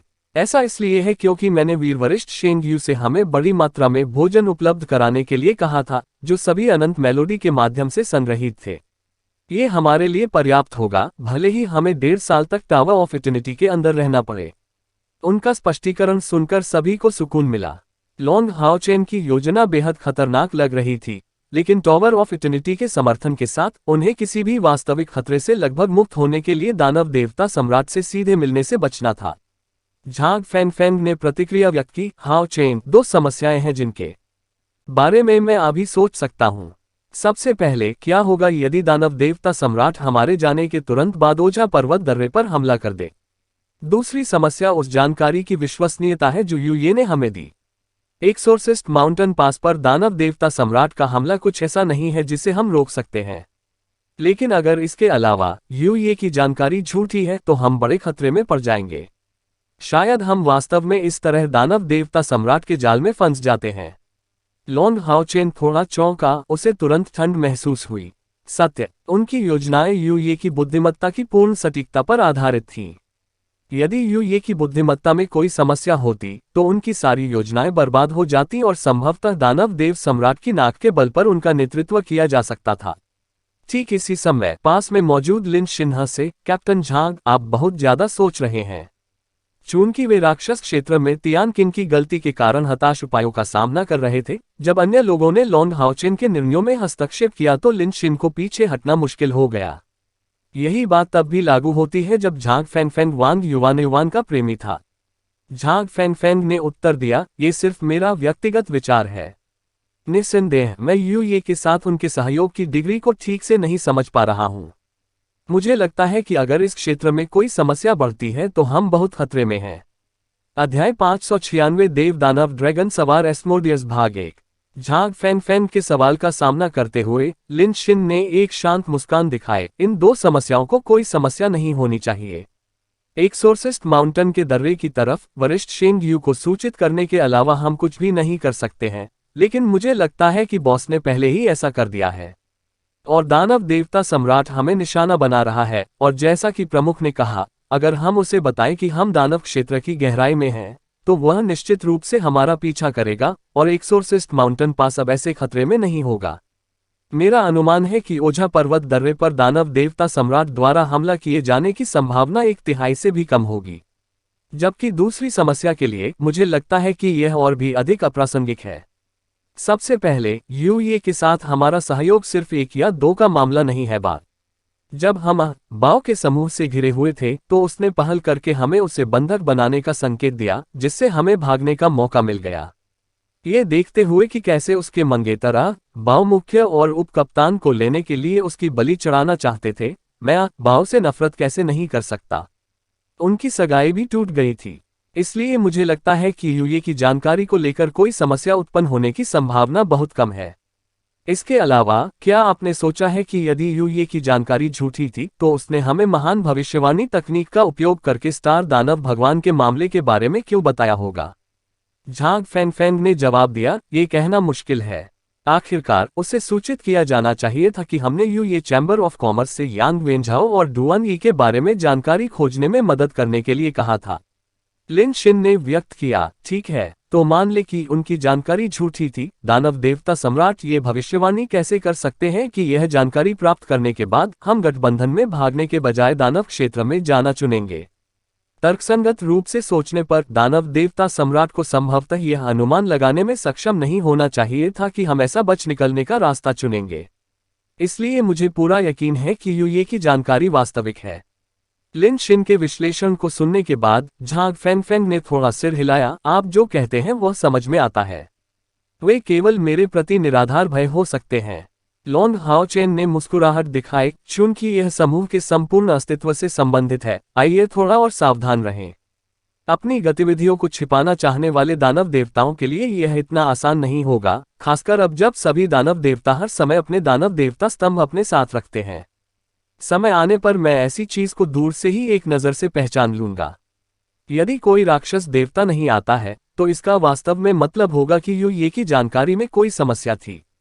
लेकिन अगर बड़ी संख्या में राक्षस देवता हैं तो यह वास्तव में पुष्टि करेगा कि ये की जानकारी सच थी। वह अभी भी झांग फैनफैन को बहुत उच्च सम्मान में रखता था। वह समूह में सबसे अनुभवी और जानकार था, जो सामान्य समय में ज्यादा बात नहीं करता था लेकिन आमतौर पर मुख्य बिंदु पर कुशल था। फिर भी लॉन्ग हाओचेन को छोड़कर यहां तक कि वांग युवान ने भी झांग फैनफैन की राय को बहुत नापसंद किया। दूसरों की खराब समीक्षा के कारण नुकसान झेलने का अनुभव उन्हें पहले ही हो चुका था, इसलिए लिन शिन के खंडन के बाद वे स्वाभाविक रूप से झांग फैनफैन को उनकी स्थिति में मदद करने के लिए नहीं जाएंगे। लॉन्ग हाओचेन द्वारा दूर से राक्षसों की गतिविधियों का निरीक्षण करने का इरादा व्यक्त करने के बाद झांग फैनफैन ने जोर नहीं दिया। ये पहले से ही एक बहुत ही सावधानीपूर्वक उपाय था। हम जा रहे हैं, लॉन्ग हाओचेन ने आदेश देते हुए दूर से राक्षस शिविर की ओर देखा। सुरक्षा के लिए वे पुरुषों के वस्त्र में बदल गए चंद्रमा कबीले ने जादुई आंखों का इस्तेमाल किया और उड़ना, जमीन पर यात्रा करना बंद कर दिया। लॉन्ग हाओचेन के नेतृत्व में समूह शांति से एक्सोर्सिस्ट माउंटेन पास की सीमा पर बस गया। लॉन्ग हाओचेन की मानसिक शक्ति आगे बढ़ी और उन्हें अंदर ही अंदर समा लिया और वे तेजी से राक्षस शिविर से 50 किलोमीटर दूर मिलन स्थल की ओर दौड़ पड़े। वे आधे घंटे बाद अपने गंतव्य पर पहुंचे। एक पहाड़ी पर रुकते हुए उनके पीछे हवा चल रही थी। अपनी मानसिक शक्ति को छुपाने के लिए लॉन्ग हाओचेन पालथी मारकर बैठ गया, शांति से कयर की खबर का इंतजार कर रहा था। अपनी आंखें बंद करके लॉन्ग हाओचेन बहुत तेजी से एकाग्र अवस्था में प्रवेश कर गया। उसकी मानसिक शक्ति के आवरण को बनाए रखने के अलावा उसकी मानसिक शक्ति पर उसके शरीर से निकलने वाली एक असाधारण शक्ति के साथ विलय करने का दबाव डाला गया था। वह आत्मा को बांधने वाली जंजीरें थीं। 2 साल के एकांत प्रशिक्षण के बाद उन्हें सोल बाइंडिंग चेस सहित अपनी कई क्षमताओं की बेहतर समझ महसूस हुई। उपकरणों के इन महाकाव्य स्तर के टुकड़ों ने उन सातों को सातों की जीवन शक्ति द्वारा एक साथ जोड़ दिया और पर्याप्त मानसिक शक्ति का उपयोग करके लॉन्ग हाओचेन और अन्य लोग एक दूसरे की स्थिति को समझ सकते थे। हालांकि क्योंकि सभी ने पहले सोल बाइंडिंग चेन काट दी थी, वह अब तक ऐसा प्रयास करने में सक्षम नहीं था। निश्चित रूप से उसने संभव होने से पहले उन सभी के इकट्ठा होने का इंतजार किया था। उस सटीक क्षण में करियर का स्थान पकड़ना वही था जो वह करना चाहता था, जैसा कि उसे उसकी स्थिति के बारे में सटीक रूप से बता रहा था। निस्संदेह ये केवल एक ही रास्ता नहीं था। जब तक करियर की मानसिक शक्ति अपर्याप्त नहीं होगी, वे सोल बाइंडिंग चेन पर ऐसा नियंत्रण हासिल करने में असमर्थ होंगे।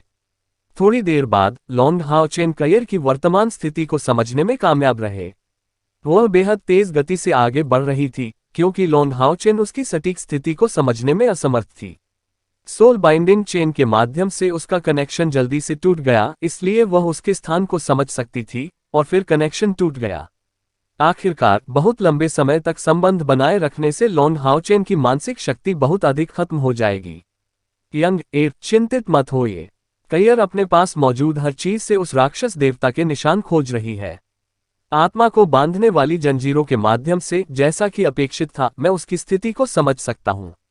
आइए ऐसा करें, हम तुरंत करियर के साथ तालमेल बिठाएंगे ताकि जैसे ही उसे दुश्मन के निशान का पता चले, हम कम से कम समय में अपनी चाल चलने में सक्षम हो जाएंगे। चेन यंग र की भावनाओं को लॉन्ग हाओचेन ने पूरी तरह से समझ लिया था। इन 2 दिनों में उसके मंगेतर की जिंदगी या मौत का फैसला होने वाला था। वह चिंतित कैसे नहीं हो सकती। उनके लिए समय जीवन की तरह था।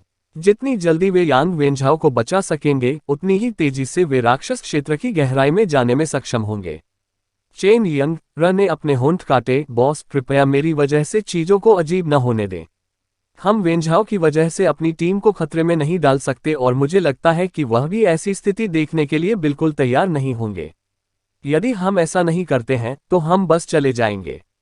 लॉन्ग हाओचेन ने सिर हिलाया। मैं स्थिति के अनुसार कार्य करूंगा। हर कोई, आपकी शारीरिक शक्ति कैसे ठीक हो रही है? उन सभी ने व्यक्त किया कि उन्हें कोई समस्या नहीं है। 1 घंटे तक ठीक होने के बाद वे अपने सामान्य प्रदर्शन को ठीक करने के करीब थे। भले ही उन्हें अभी भी कुछ मानसिक थकावट महसूस हो, ये निश्चित रूप से युद्ध में उनके प्रदर्शन को प्रभावित नहीं करेगा। चलो भी। सोल बाइंडिंग चेस का उपयोग करने के अपने प्रयास के बाद लॉन्ग हाओचेन ने तुरंत अपनी रणनीति बदल दी, जिससे दूसरों को उस दिशा में ले जाया गया जिसे करियर खोज रहा था। उसे शांति से उसके पीछे जाने के लिए केवल नियमित अंतराल पर करियर के स्थान की जांच करने की आवश्यकता थी। चूंकि कैयर उनसे 1 घंटे से अधिक समय पहले प्रस्थान कर चुकी थी और उस जांच के लिए पूरी गति से उड़ रही थी, वह उनसे लगभग 100 किलोमीटर दूर थी। जब वह खोज करते हुए लगातार अपनी गति बदल रही थी, तो लॉन हाओचेन की पार्टी ने उसके ट्रैक का अनुसरण करने के लिए केवल उसकी अनुमानित दिशा की पुष्टि की थी। जैसे जैसे चीजें आगे बढ़ती गईं, समूह पूरे 7 घंटे तक उसके पीछे चलता रहा। उन्होंने न केवल कैयर की गति को बरकरार रखा था, बल्कि उसके लिए हर घंटे कुछ समय के लिए रुककर अपनी ताकत को भी काफी हद तक बरकरार रखा था। इतनी लंबी उड़ान उन्हें एक सोर्सिस्ट माउंटेन पास से कम 350 किलोमीटर दूर ले गई। ऐसे समय में कैयर की सेनाएं प्रमुख थीं। जैसे जैसे उसने जांच करना जारी रखा, उसकी गति अभी भी बाकी लोगों की पहुंच से बाहर थी, और इसके बजाय उनके बीच की दूरी बढ़ती रही। अपने चारों पंख फैलाकर, लॉन हाओचेन, जो समूह के शीर्ष पर उड़ रहा था, अचानक रुक गया। बाकी लोग उसके पीछे पीछे रुकते गए और उसे भ्रमित करते हुए देखने लगे। लॉन हाओचेन का स्वर गंभीर था, कैयर रुक गया है। लगता है उसे कुछ मिल गया है। इसे सुनने के लिए सबसे ज्यादा उत्साहित चेन यंग र थे, जिनके लिए यह ऐसा था जैसे पूरी यात्रा की थकान गायब हो गई हो, तुरंत लौट आए। क्या हमें इसके बारे में भी पता लगाने के लिए एक साथ चलना चाहिए? लॉन हाओचेन ने नीचे इशारा किया और सख्ती से आदेश दिया, चलो यहाँ कुछ आराम करें।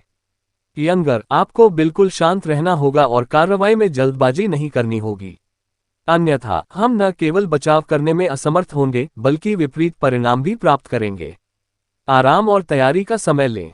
लॉन हाओचेन अपने साथियों से बात करते समय शायद ही कभी सख्त थे, और यह वास्तव में चेन यंग की मानसिक स्थिति के कारण था। वह यदि उसने खुद पर नियंत्रण नहीं रखा, तो उसके कार्यों में एक गलती संभवतः पूरी स्थिति को प्रभावित कर सकती है। हाँ, चेन यंग ने उसे एक छोटा सा उत्तर दिया और इससे अधिक कुछ नहीं कहा।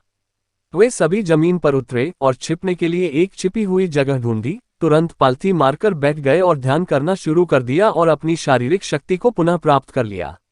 लॉन हाओचेन ने सोल बाइंडिंग चेस कनेक्शन के माध्यम से एक बार फिर अपनी मानसिक शक्ति को उत्तेजित किया ताकि कैयर अपनी सटीक स्थिति से गुजर सके।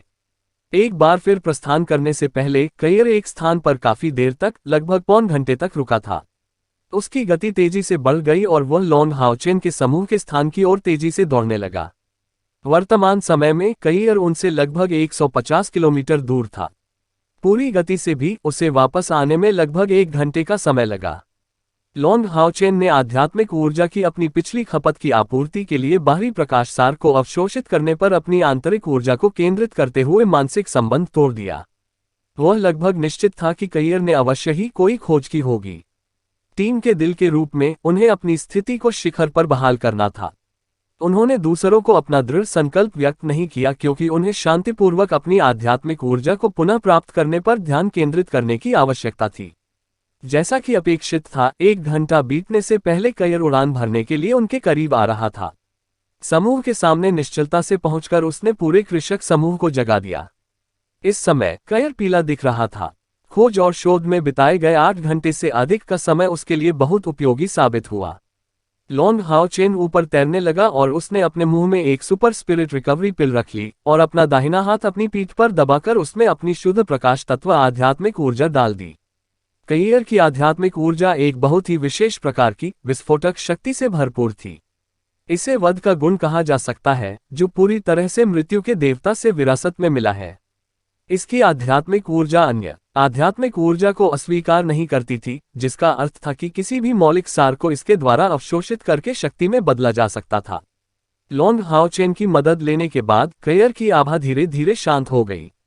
चेन यंग को, जो उसे उत्सुकता से देख रही थी, उसने सिर हिलाया। मुझे एक राक्षस देवता का सामना करना पड़ा जो बुल राक्षसों का नेतृत्व कर रहा था, और मैंने यांग वेंझाओ और डुआन यी को एक अनुरक्षण के तहत भेजे जाने का दृश्य देखा। पहरे पर मौजूद बुल दानवों की संख्या करीब 10,000 थी। अध्याय 597 देव दानव ड्रैगन सवार एस्मोडियस भाग 2। क्या आपने उस राक्षस देवता को पहचाना? लॉन हाओचेन ने चेन यंग को रोका क्योंकि वह भावनाओं से कांपने के करीब थी और उसे शांत होने का संकेत दिया। चेन यंग ने अपनी जीभ बाहर निकाली और अंततः उसकी जांच किए बिना शांत हो गई। लॉन हाओचेन का सवाल सुनकर कैयर की नजर तुरंत और अधिक गंभीर हो गई। वह दानव देवता ड्रैगन राइडर एस्मोस था। पूर्वकेय की बात सुनकर उत्साहित चेन यंग ने तुरंत हौंफते हुए कहा, और उसका चेहरा और भी पीला पड़ गया। दूसरे भी अच्छे नहीं लग रहे थे। वे बस एक बड़ी समस्या में फंस गए थे। युवा पीढ़ी के उत्कृष्ट व्यक्तित्वों के रूप में उन्हें स्वाभाविक रूप से 72 राक्षस देवताओं की बहुत अच्छी समझ थी। ड्रैगन सवार दानव देवता एस्मोस को 72 दानव देवताओं में से 32वें स्थान पर रखा गया था। आखिरकार दानव देवताओं की रैंकिंग उनकी समग्र शक्ति के आधार पर होती है। भले ही इस दानव देवता की रैंक 32वीं थी, लेकिन उनकी लड़ने की ताकत निश्चित रूप से शीर्ष 24 के बाद शीर्ष पर थी। एस्मो स्पष्ट दृष्टि के दानव देवता जैसी कई विशेष क्षमताओं का स्वामी नहीं था, लेकिन सामने की लड़ाई में उसकी लड़ने की ताकत ने उसे राक्षसों के बीच बहुत प्रसिद्ध बना दिया। एस्मोस के पास एक बैल का सिर, एक इंसान का सिर और एक सांप की पूंछ के साथ एक मेढ़े का सिर था, और उसकी सवारी के रूप में उसका इन्फेनल ड्रैगन था, और वह एक मानव खोपड़ी से सजे हुए पाइक से सुसज्जित था। बैल का सिर हमला करने में, मेढ़े का सिर बचाव में और मानव का सिर बुद्धिमत्ता में माहिर होने से उनकी क्षमताओं ने महान संतुलन हासिल किया, जिससे अनगिनत मानव शक्तियां उसके हाथ में आ गईं। ये वास्तव में कोई आश्चर्य की बात नहीं थी कि यांग वेंझाओ और डुआन यो के 2 दानव शिकार दस्ते ड्रैगन राइडर दानव भगवान एस्मोस का सामना करने पर नष्ट हो गए थे। लॉन्ग हाओ चेन ने कैयर का ठंडा हाथ खींचा। बहुत अच्छा, सटीक जानकारी से हम अच्छी तैयारी भी कर सकेंगे। तुरंत ब्रेक लें। हाँ। कैयर ने सिर हिलाया और चुप हो गया, जल्दी से उठ बैठा और तुरंत ध्यान की मुद्रा में आ गया। लॉन्ग हाओ चेन ने सभी को बैठने का इशारा किया और कैयर के बगल में बैठ गया। दानव देवता ड्रैगन राइडर एस्मोडियस एक शक्तिशाली दानव देवता है। मुझे डर है कि हमारी वर्तमान ताकत से उसे मारना हमारे लिए बहुत कठिन होगा। चाहे आक्रामक या रक्षात्मक कौशल में, वह दानव देवता बेहद कठिन है और उसकी सवारी 9वें चरण के मानकों के करीब पहुंच रही है। इसके अलावा हम अभी भी अपनी पहचान उजागर नहीं कर सकते हैं, इसलिए हाओयू हमारी मदद करने के लिए लड़ाई में शामिल नहीं हो पाएगा। अभी के लिए हम केवल कुछ युक्तियां निकालने का प्रयास कर सकते हैं। ऐसा कहते हुए लॉन्ग हाओ चेन ने किनारे की एक शाखा उठाई और बोलते हुए कुछ मानसिक मानचित्र बनाया, और सभी ने बार बार सिर हिलाया। सब लोग याद रखें, हमारा लक्ष्य लोगों को बचाना है, न कि लड़ना। यांग वेंझाओ और डुआन यी को बचाने के बाद हम तुरंत एक साथ आ जाएंगे। दानव देवता ड्रैगन राइडर एस्मोडियस की उपस्थिति के साथ बचना आसान काम नहीं होगा। यदि हम इसे किसी अन्य तरीके से नहीं कर सकते हैं, तो हमें टॉवर ऑफ इटर्निटी की टेलीपोर्टेशन क्षमता पर निर्भर रहना होगा। मेरी टेलीपोर्टेशन क्षमता लगभग 15 मीटर व्यास की दूरी तय कर सकती है, इसलिए साथ रहें जब तक वे मेरे करीब रहते हैं, समझे? सभी ने लगातार सिर हिलाया, लेकिन केवल चेन यंगर झिझक गए। लेकिन चीफ, उस मामले में आप? लॉन्ग हाओ चेन ने मुस्कुराहट दिखाई। ये कैसा रहेगा? मुझ पर अविश्वास। चेन यंगर ने अपनी मुठ्ठियां भींचते हुए जोर से अपना सिर हिलाया। बिना कुछ और कहे वह धन्यवाद से भर गई। उन्होंने लॉन्ग हाओ चेन और अन्य लोगों द्वारा उनके लिए किए गए निवेश को गहराई से नोट किया। रेगिस्तान में 10,000 की राक्षस सेना दौड़ रही थी, जो पूरी तरह से बुल दानव भारी पैदल सेना से बनी थी। बुल दानव कबीला एक मजबूत कबीला था, लेकिन दुर्भाग्य से इसमें किसी राक्षस देवता की विरासत नहीं थी। इस प्रकार अमीर और शक्तिशाली होने के बावजूद उसकी जाति की तुलना दानव भालू या इन्फेनो दानवों से नहीं की जा सकती थी। निस्संदेह वे अभी भी दोहरी तलवार वाले दानवों या दानव भेड़ियों से अधिक महान थे। बुल डेमन आर्मी की मुख्य सेना मैरियट बीस्ट माउंटेन पास और स्पिरिट टेम्पल के युद्ध क्षेत्रों पर लड़ रही थी। 10,000 बुल दानवों की इस भारी पैदल सेना को एक्सोर्सिस्ट माउंटेन पास पक्ष के समर्थन में ड्रैगन राइडर दानव भगवान एस्मोस को स्थानांतरित कर दिया गया था। एक्सोर्सिस्ट माउंटेन पास के सामने लड़ाई में 2 राक्षस देवता अचानक मारे गए और इमो दानव भगवान सिट्री को गंभीर चोटें आईं। इसमें लगातार होने वाली झड़पों और घात प्रतिघातों को जोड़ दें तो उनका मूल निर्णायक लाभ अचानक उल्टा हो गया। इस प्रकार दानव देवता ड्रैगन राइडर एस्मोस को दानव देवता सम्राट से एक्सोर्सिस्ट माउंटेन पास पर शिविर को मजबूत करने का आदेश मिला। हालांकि मैरियट बीस्ट माउंटेन पास पर लड़ाई भयंकर थी, स्पिरिट टेम्पल के बुलाए गए जानवरों को संभालना बहुत मुश्किल था और एक निश्चित समय में कोई प्रगति नहीं होगी। चूंकि बुल दानवों के पास कोई दानव देवता नहीं था, वे ड्रैगन सवार दानव देवता एस्मोस के बहुत करीब थे। उसे ढूंढने के बाद उन्होंने तुरंत सैनिकों को स्थानांतरित करने के लिए उसके द्वारा सुदृढ़ एक समूह का गठन किया। बुल दानव पूरी तरह से महान व्यक्तियों से बने थे। हालांकि वे इस संबंध में दानव भालू से मेल नहीं खाते थे। वे भी 2 मीटर से अधिक लंबे थे। उनके शरीर मोटे कांस्य रंग के मांसल मांस से ढके हुए थे और उनके कंधे विशेष रूप से चौड़े थे। इसका सूजा हुआ मांस वास्तव में किसी को भी कांपने का कारण बन सकता है। टकराव की स्थिति में इसके सिर पर सींगों की जोड़ी मीटर स्टील प्लेट के 5वें हिस्से को भी छेदने में सक्षम होगी। सबसे साधारण बुल दानव योद्धा चौथे चरण का पावर हाउस था, लेकिन इस कबीले की खेती 8वें चरण तक पहुंचने में सक्षम थी। बुल दानवों द्वारा उपयोग किए जाने वाले हथियार अधिकांश राक्षसों की तरह बेहद विविध थे, लेकिन उनमें से अधिकांश कुल्हाड़ियों या हथौड़ों को पसंद करते थे। इसके भीतर दानव देवता ड्रैगन राइडर एस्मोस को पहचानना आसान था। बैल दानवों का समूह हालांकि मजबूत, वे इस ड्रैगन राइडर दानव भगवान की तुलना में महत्वहीन थे। एस्मोडेस के निचले शरीर पर भी केवल गहरे नीले रंग की शॉर्ट्स ही पहनी हुई थी। सांवली त्वचा के कारण उनका कद प्रभावशाली ऊंचाई पर पहुंच गया, जबकि उसके एक साथ निकले 3 सिरों में बीच में एक इंसान का सिर था और बाईं और दाईं ओर एक बैल का और एक मेमने का सिर था। उसके काले शरीर से धातु जैसी चमक निकल रही थी और उसका राजसी शरीर सेना के बीच में एक पहाड़ी की तरह खड़ा था। वह जिस इन्फिनो ड्रैगन की सवारी कर रहा था उसकी ऊंचाई बोन ड्रैगन्स के समान ही 15 मीटर थी, सिवाय इसके कि उसकी हड्डियां उतनी मोटी नहीं थीं, लेकिन उसका पूरा शरीर अंधेरे की लपटें फैला रहा था। उसकी आंखों में गहरे बैंगनी रंग की नरकंकाल की आग धधक रही थी। आसपास के बुल दानवों ने उसकी नरक की आग से जलने के डर से खुद को कम से कम 20 मीटर की दूरी पर रखा। बुल दानव हमेशा आगे की ओर दौड़ रहे थे और यह पहले से ही 10 दिनों तक चला था। इन बुल दानवों की सबसे बड़ी विशेषता उनकी महान सहनशक्ति से संबंधित थी। इस संबंध में वे एक ही श्रेणी के सभी राक्षसों की तुलना में सबसे मजबूत थे। वे लंबी दूरी की छापेमारी और बड़ी और भारी चीजों के परिवहन में भी अच्छे थे। एस्मोस के बहुत पीछे और पीछे एक कैदी गाड़ी थी जिसे 8 बुल दानव खींच रहे थे। वह गाड़ी एक बड़ा पिंजरा था जिसके नीचे 4 पहिए थे और अंदर 2 लोग हथकड़ी पहने हुए थे। यदि एस्मोडेस को यह विश्वास नहीं होता कि वे अभी भी कुछ मूल्यवान होंगे, तो वे बहुत पहले ही मारे गए होते। हालांकि ये दोनों मनुष्य गंभीर रूप से घायल हुए थे और मृत्यु से परे नहीं थे। यदि एस्मोस ने अपने अधीनस्थों को उन्हें जीवित रखने का आदेश नहीं दिया होता, तो उन्हें इतने लंबे समय तक उस राज्य में नहीं रखा जाता, उनके लिए आरक्षित भोजन और पानी पर निर्भर रहते हुए। इन्फेनल ड्रैगन की सवारी करते हुए एस्मोस ने अपना सिर उठाया।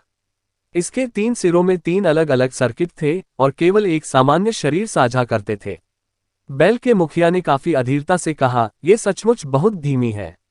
यदि उसे मालूम होता तो वह इन जवान बैलों को न लाता। मने के सिर से एक चीख निकली, क्या आप अकेले नहीं थे जो अपने सम्मान के लिए इन युवा बैलों को लाने पर जोर दे रहे थे? यदि हम स्वयं होते तो बहुत पहले ही आ गए होते, और हम न केवल इतने सारे बुल दानव बल्कि ये 2 आरोप भी लाए। बीच में बैठे मानव मुखिया ने ठंडे स्वर में कहा, शांत हो जाओ। क्या आपको अभी भी मुझे इसे समझाने की आवश्यकता है? ये 2 इंसान दानव शिकारी हैं और उनके दानव शिकार दस्तों के कप्तान हैं। इतनी कम उम्र में ऐसे साधना स्तर तक पहुंचने के लिए वे मनुष्यों के बीच गुमनाम शख्सियत नहीं हो सकते। यदि हम उनके बदले दानव देवता का मुकुट वापस ले सके तो ये बहुत अच्छा होगा, में कोई श्रेय नहीं। मानव सिर सुनकर बैल के सिर और मेमने के सिर ने तुरंत व्यवहार किया। इंसान का माथा ठनका, हमें अपनी मंजिल तक पहुंचने में ज्यादा से ज्यादा 3 दिन और लगेंगे। उस बिंदु पर पहुंचने के बाद पहले से दृढ़ दिखने वाला मानव सिर अचानक एक निश्चित दिशा की ओर मुड़ गया और अचानक वहीं रुक गया। जैसे ही समूह एक पहाड़ी से गुजर रहा था, दहाड़ की एक श्रृंखला में बड़ी संख्या में जादुई जानवर पहाड़ी की चोटी से बुल राक्षसों की सेना की ओर बढ़ रहे थे। बुल डेमन्स एक जाति के होने के कारण स्वाभाविक रूप से लड़ने में माहिर थे। उन्हें पहले से ही तैयार संरचना में जवाब देने के लिए एस्मोस के आदेश की प्रतीक्षा करने की आवश्यकता नहीं थी।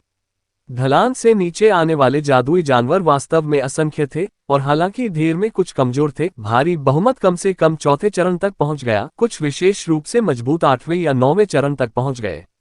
इन खड़े जादुई जानवरों के बीच में एक बड़ा मीटर व्यास वाला दानव नेत्र था जिसके 4 तंबू चारों ओर घूम रहे थे। उस महान दानव नेत्र से मानसिक तरंगें निकलती रहीं और ये जादुई जानवर ऐसे लग रहे थे मानो वे उसकी आज्ञा के अधीन थे। तदनुसार आगे बढ़ते हुए वे राक्षस सेना से टकराते हुए दिखाई दे रहे थे। बैंग बुल दानवों के भारी शूरवीरों के बीच में विकृत लहरों की एक तीव्र लहर उतरी। इन घुमावदार तरंगों के प्रभाव में बुल दानवों का विशाल विस्तार जम गया और संपर्क में आने पर तुरंत अव्यवस्था में डूब गया। 100 से अधिक जादुई जानवरों ने अपनी मूल प्रवृत्ति पर भरोसा करते हुए तुरंत उन्मादी हमले शुरू कर दिए। कमांडर डेमन आई अभी भी पीछे के केंद्र से निगरानी कर रहा था। वह अपनी तरफ के जादुई जानवरों को उत्तेजित करने के लिए मानसिक गुण जादू कर रहा था, जबकि राक्षस सेना को मानसिक तरंगों से परेशान कर रहा था। तुरंत भारी संख्या में होने के बावजूद उनके पक्ष ने उनकी हत्या कर दी और बुल दानवों को दयनीय स्थिति में डाल दिया। हालांकि ये 10,000 बुल राक्षस अभी भी निस्संदेह एक सेना थे। थोड़े समय की उलझन के बाद उन्होंने बहुत जल्दी अपनी बढ़त स्थापित कर ली और इन जादुई जानवरों का सामना करने के लिए एक उचित गठन किया। एक के बाद एक जादुई जानवर धीरे धीरे मारे गए, जबकि बुल दानव पक्ष से भी लगातार क्षति प्राप्त हो रही थी। खून की एक घनी दुर्गंध धीरे धीरे हवा में फैल गई। अध्याय 598 देव दानव ड्रैगन सवार एस्मोडियस भाग 3। ड्रैगन सवार दानव देवता एस्मोस ने युद्ध के मैदान पर ध्यान नहीं दिया, बल्कि पहाड़ी की चोटी की ओर देखा। ये जादुई जानवर बहुत अचानक आए। ऐसी जगह पर इतने सारे लोग कैसे रह सकते हैं? इसके अलावा बहुत सारी अलग अलग जातियां आगे बढ़ रही थीं साथ में। इसके लिए केवल एक ही स्पष्टीकरण हो सकता है, मानव सम्मानकर्ता। वर्तमान समय में जादुई जानवर पहले से ही 500 से अधिक की संख्या में पहाड़ी से नीचे उतरे, जिससे बुल दानव सेना को मामूली क्षति नहीं हुई। इसलिए एस्मोस ने पहाड़ी की चोटी पर सम्मन करने वालों की कुल संख्या निर्धारित की। उसे हस्तक्षेप करने की जल्दी नहीं थी, क्योंकि ये केवल बुलाए गए जानवर बुल दानव सेना के रैंकों को तोड़ने के लिए पर्याप्त नहीं थे। चर्चा। रंगहीन घुमावदार लहरें एक बार फिर फूटने के कारण एक तेज ध्वनि निकली। इस बार दानव नेत्र की एक आंख पूरी तरह से खून के रंग की हो गई। किसी मानसिक जादू के जादूगर की तरह दानव नेत्र का वह हमला फूट पड़ा। ये मुड़ी हुई लहरें बुल डायमंड्स के सबसे अधिक आबादी वाले क्षेत्रों से होकर गुजरी। उनके शिकार लोग लगभग तुरंत ही सुस्त हो गए, लेकिन इस बार वे पिछली मानसिक तरंगों की तरह तेजी से ठीक नहीं हुए, बल्कि खून उगलते हुए हौंफने लगे। इन घुमावदार लहरों के रास्ते में बुल दानव मर गए, उनके साथ छिद्र खून से लथपथ हो गए। इस क्षण में कम से कम 300 बुल दानव तुरंत नष्ट हो गए। साथ ही जादुई जानवरों को बुल दानवों से घिरे रहने के लिए कुछ समय मिल गया। उनमें से कुछ शक्तिशाली लोगों ने तुरंत मौका लिया और राक्षस सेना संरचनाओं में अंतराल के माध्यम से दौड़ पड़े। लड़ाई की शुरुआत से अब तक केवल 1 दर्जन या उससे अधिक मिनट ही बीते थे, लेकिन बुल डायमंड्स अपनी ताकत का लगभग 10वां हिस्सा खो चुके थे। फिर भी 500 या उससे अधिक जादुई जानवरों को भी इतनी ही मात्रा में नुकसान उठाना पड़ा। अपने शक्तिशाली प्रहार के बाद डेमन आई कमांडर स्पष्ट रूप से कमजोर हो गया था और उसके 4 लंबे तंबू जमीन से हट गए और वापस शिखर की ओर दौड़ पड़े। क्या आप जाना चाहते हैं? डेमन गॉड ड्रैगन राइडर एस्मोस ने अपने दाहिने हाथ में बड़े पाइक को डेमन आई कमांडर की दिशा की ओर इशारा करते हुए फुफकारते हुए कहा। इसके बाद पाइक की नोक पर खोपड़ी से एक काली चमक दिखाई गई, जिससे 1 मीटर व्यास वाली काली खोपड़ी दानव नेत्र कमांडर की ओर उड़ रही थी। अन्य जादुई जानवर खतरों से निडर होकर युद्ध के मैदान में लड़ रहे थे, लेकिन ये दानव नेत्र जिसने शुरुआत में अपने पक्ष की कमान संभाली और उस समय भाग निकला, जाहिर तौर पर कोई साधारण जादुई जानवर नहीं था। एस्मोस के दृष्टिकोण से यह एक शक्तिशाली सम्मानकर्ता का अनुबंधित जानवर होना चाहिए। यहाँ तक कि उसे इस प्रकार का मानसिक जादुई जानवर परेशानी भरा भी लगा और वह स्वाभाविक रूप से उसे जीवित नहीं जाने देगा। ऐसा लग रहा था जैसे वह काली खोपड़ी दानव नेत्र कमांडर का पीछा कर रही थी। पहाड़ी की चोटी से अचानक एक सुनहरी रोशनी निकली, जिसने दानव नेत्र को दूर खींच लिया। एक चाल में दानव नेत्र अचानक वह काली खोपड़ी को पीछे छोड़कर तेजी से निकल गया। अगले ही पल एक चमकती नारंगी आकृति काली खोपड़ी के रास्ते में आई। नारंगी चमक अचानक चमक उठी और एक ही गति में काली खोपड़ी आकाश में बिखर गई और पूरी तरह से सोने के कपड़े पहने एक शूरवीर प्रकट हुआ। वह शूरवीर एक राजसी स्टारलाइट यूनिकॉर्न पर सवार था, जो अपने पंख फैला रहा था और एक शुद्ध और पवित्र चमक छोड़ रहा था। यह उसकी ढाल ही थी जिसने पिछली काली खोपड़ी को रोक दिया था। एक सम्मानकर्ता के साथ एक शूरवीर। एस्मोस के मानव सिर पर एक ठंडी मुस्कान दिखाई देने लगी और जिस इन्फिनो ड्रैगन पर वह सवार था, उसने अपने जलते हुए काले पंख जारी कर दिए। बैल, मानव और मेमने के सिर ने इन्फिनो ड्रैगन की तरह ही काली लपटें बिखेर दी और उसने इस बार दूर स्थित गोल्ड नाइट पर अपनी पाइक का निशाना बनाया। एक तरह से एस्मोडियस एक राक्षस शूरवीर की तरह था। जब उसका सामना एक मानव शूरवीर से हुआ तो उसका लड़ने का इरादा उन्माद में बदलने से बच नहीं सका। उन्होंने और निडर दानव देवता हन्नान ने दानव देवताओं के बीच एक समानता साझा की, और यही वह विशेष मूल्य है जो उन्होंने व्यक्तिगत वीरता पर रखा था। अपने दाहिने हाथ से इन्फिनो ड्रैगन की पीठ पर प्रहार करते हुए डेमन गॉड ड्रैगन राइडर एस्मोस ऊपर उठा और उसने अपने 5 मीटर से अधिक लंबे पाइक को उठाया, क्योंकि वह इन्फिनो ड्रैगन की पीठ पर खड़ा था और उत्साहपूर्वक विपरीत लॉन्ग हाउचेन को देख रहा था। इन्फिनो ड्रैगन और उससे घनी काली लपटें एक साथ निकली, जिससे आसपास का वातावरण जलने लगा। इन्फेनो ड्रैगन ने हिनहिनाने की आवाज निकाली। वह पहले से ही स्टारलाइट यूनिकॉर्न पर सवार नाइट की ओर दौड़ रहा था। बिना किसी संदेह के ये गोल्ड फाउंडेशन नाइट स्वाभाविक रूप से dim glow of hope demon hunt squad Long Haochen का कप्तान था। जानवरों की पिछली लहर को स्पष्ट रूप से अकेले चेन यंग र द्वारा बुलाया गया था, जो 500 से अधिक जादुई जानवरों को बुलाने के लिए 18 क्रिएचर सम्मनिंग गेट्स पर भरोसा करती थी और एक उच्च स्तरीय सम्मनकर्ता के रूप में अपनी क्रूरता को प्रकट करती थी। वास्तव में उसके 10 से अधिक जादुई जानवर 9वें चरण पर थे, जो 8वें चरण की मानवीय शक्तियों के बराबर था। बुल दानव सेना को उनसे छुटकारा पाने के लिए काफी बड़ी लागत खर्च करने की आवश्यकता होगी, इसलिए वे एक बहुत ही प्रभावी गतिरोध प्रदर्शन करेंगे। क्रिएचर सम्मनिंग गेट के माध्यम से अपना सम्मन पूरा करने के बाद चेन यंग र अभी भी ठीक हो रही थी। डेमन गॉड ड्रैगन राइडर एस्मोज ने अपने पाइक को आगे की ओर इशारा किया, जिससे पाइक की नोक से निकलने वाली शक्तिशाली काली लपटों के रूप में कर्कश आवाजें सुनाई देने लगीं, जो हवा में ड्रैगन के सिर में बदल गईं, फिर सीधे लॉन्ग हाओचेन पर निशाना साधा। ये झटका डेमन आई कमांडर पर पिछले हमले से कहीं अधिक शक्तिशाली था। उसी समय उसने हमला शुरू किया। एस्मोडियस की पीठ के पीछे का आकाश एकदम काला हो गया। ठीक उसी क्षण एक सुनहरी रोशनी उभरी लॉन्ग हाओचेन की पीठ से और तुरंत उसके पीछे से एस्मोस को लक्ष्य करते हुए प्रकाश का एक दूधिया सफेद स्तंभ गोली मार दी गई। आकाश में काले और सफेद एक दूसरे को पार कर गए। जब एस्मोस के हाथ में पाइक ऊपर उठी तो वह काला धधकता हुआ अजगर तुरंत हट गया और उस सफेद रोशनी में काट लिया। लेकिन ड्रैगन सवार दानव भगवान को आश्चर्य हुआ। प्रकाश का सफेद स्तंभ सीधे ड्रैगन के सिर को छेदता हुआ, जैसे कि उस पर थोड़ा सा भी प्रभाव नहीं पड़ा, फिर उसके शरीर पर आ गिरा। एक विशेष भावना ने तुरंत एस्मोस के पूरे शरीर को भर दिया। उस पल में उसके सामने का शूरवीर अचानक उसके पूरे जीवन का दुश्मन बन गया और एस्मोस की एकमात्र इच्छा उसे मारने की हो गई। बिना गलती के वो सफेद चमक कोई हमला नहीं थी, बल्कि पवित्र आत्मा स्टोव के माध्यम से येटिंग की विकसित क्षमता की रिहाई थी। पवित्र आत्मा स्टोव अपने आप को उनके हमलों के लिए नंबर 1 लक्ष्य बनाकर दुश्मनों का ध्यान आकर्षित करने में सक्षम है, लेकिन ये दुश्मन की आक्रामक शक्ति को प्रभावित नहीं कर सका। उसी समय जब पवित्र आत्मा स्टोव के प्रभाव ने एस्मोस को प्रभावित किया, उसका काला ड्रैगन भी लॉन्ग हाओचेन के सामने आ गया। इसे रोकने के लिए दैवीय बाधा के साथ साथ sun moon divine snail shield का उपयोग किया गया था। बैंग लॉन्ग हाओचेन ने जानबूझकर अपने हमले का सामना किया, क्योंकि वह एस्मोस की असली ताकत की सीमा जानना चाहता था। जैसे ही काले ड्रैगन का सामना sun moon divine snail shield से हुआ, लॉन्ग हाओचेन मदद नहीं कर सका, लेकिन हौंफने लगा। एस्मोस का मुक्का हिंसक अंधकार में आध्यात्मिक ऊर्जा से भरा हुआ था। अंधेरे का एक चिपचिपा सार सूर्य चंद्रमा दिव्य घोंघा ढाल के खिलाफ दबाया गया। एक कीड़े की तरह वह फैलने लगा और उसके शरीर तक पहुंचने के लिए ढाल के किनारों से गुजरने की कोशिश करने लगा।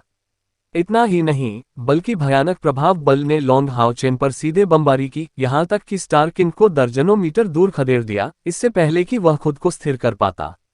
दैवीय बाधा एक शूरवीर की सबसे व्यवहारिक और सबसे महत्वपूर्ण तकनीक है।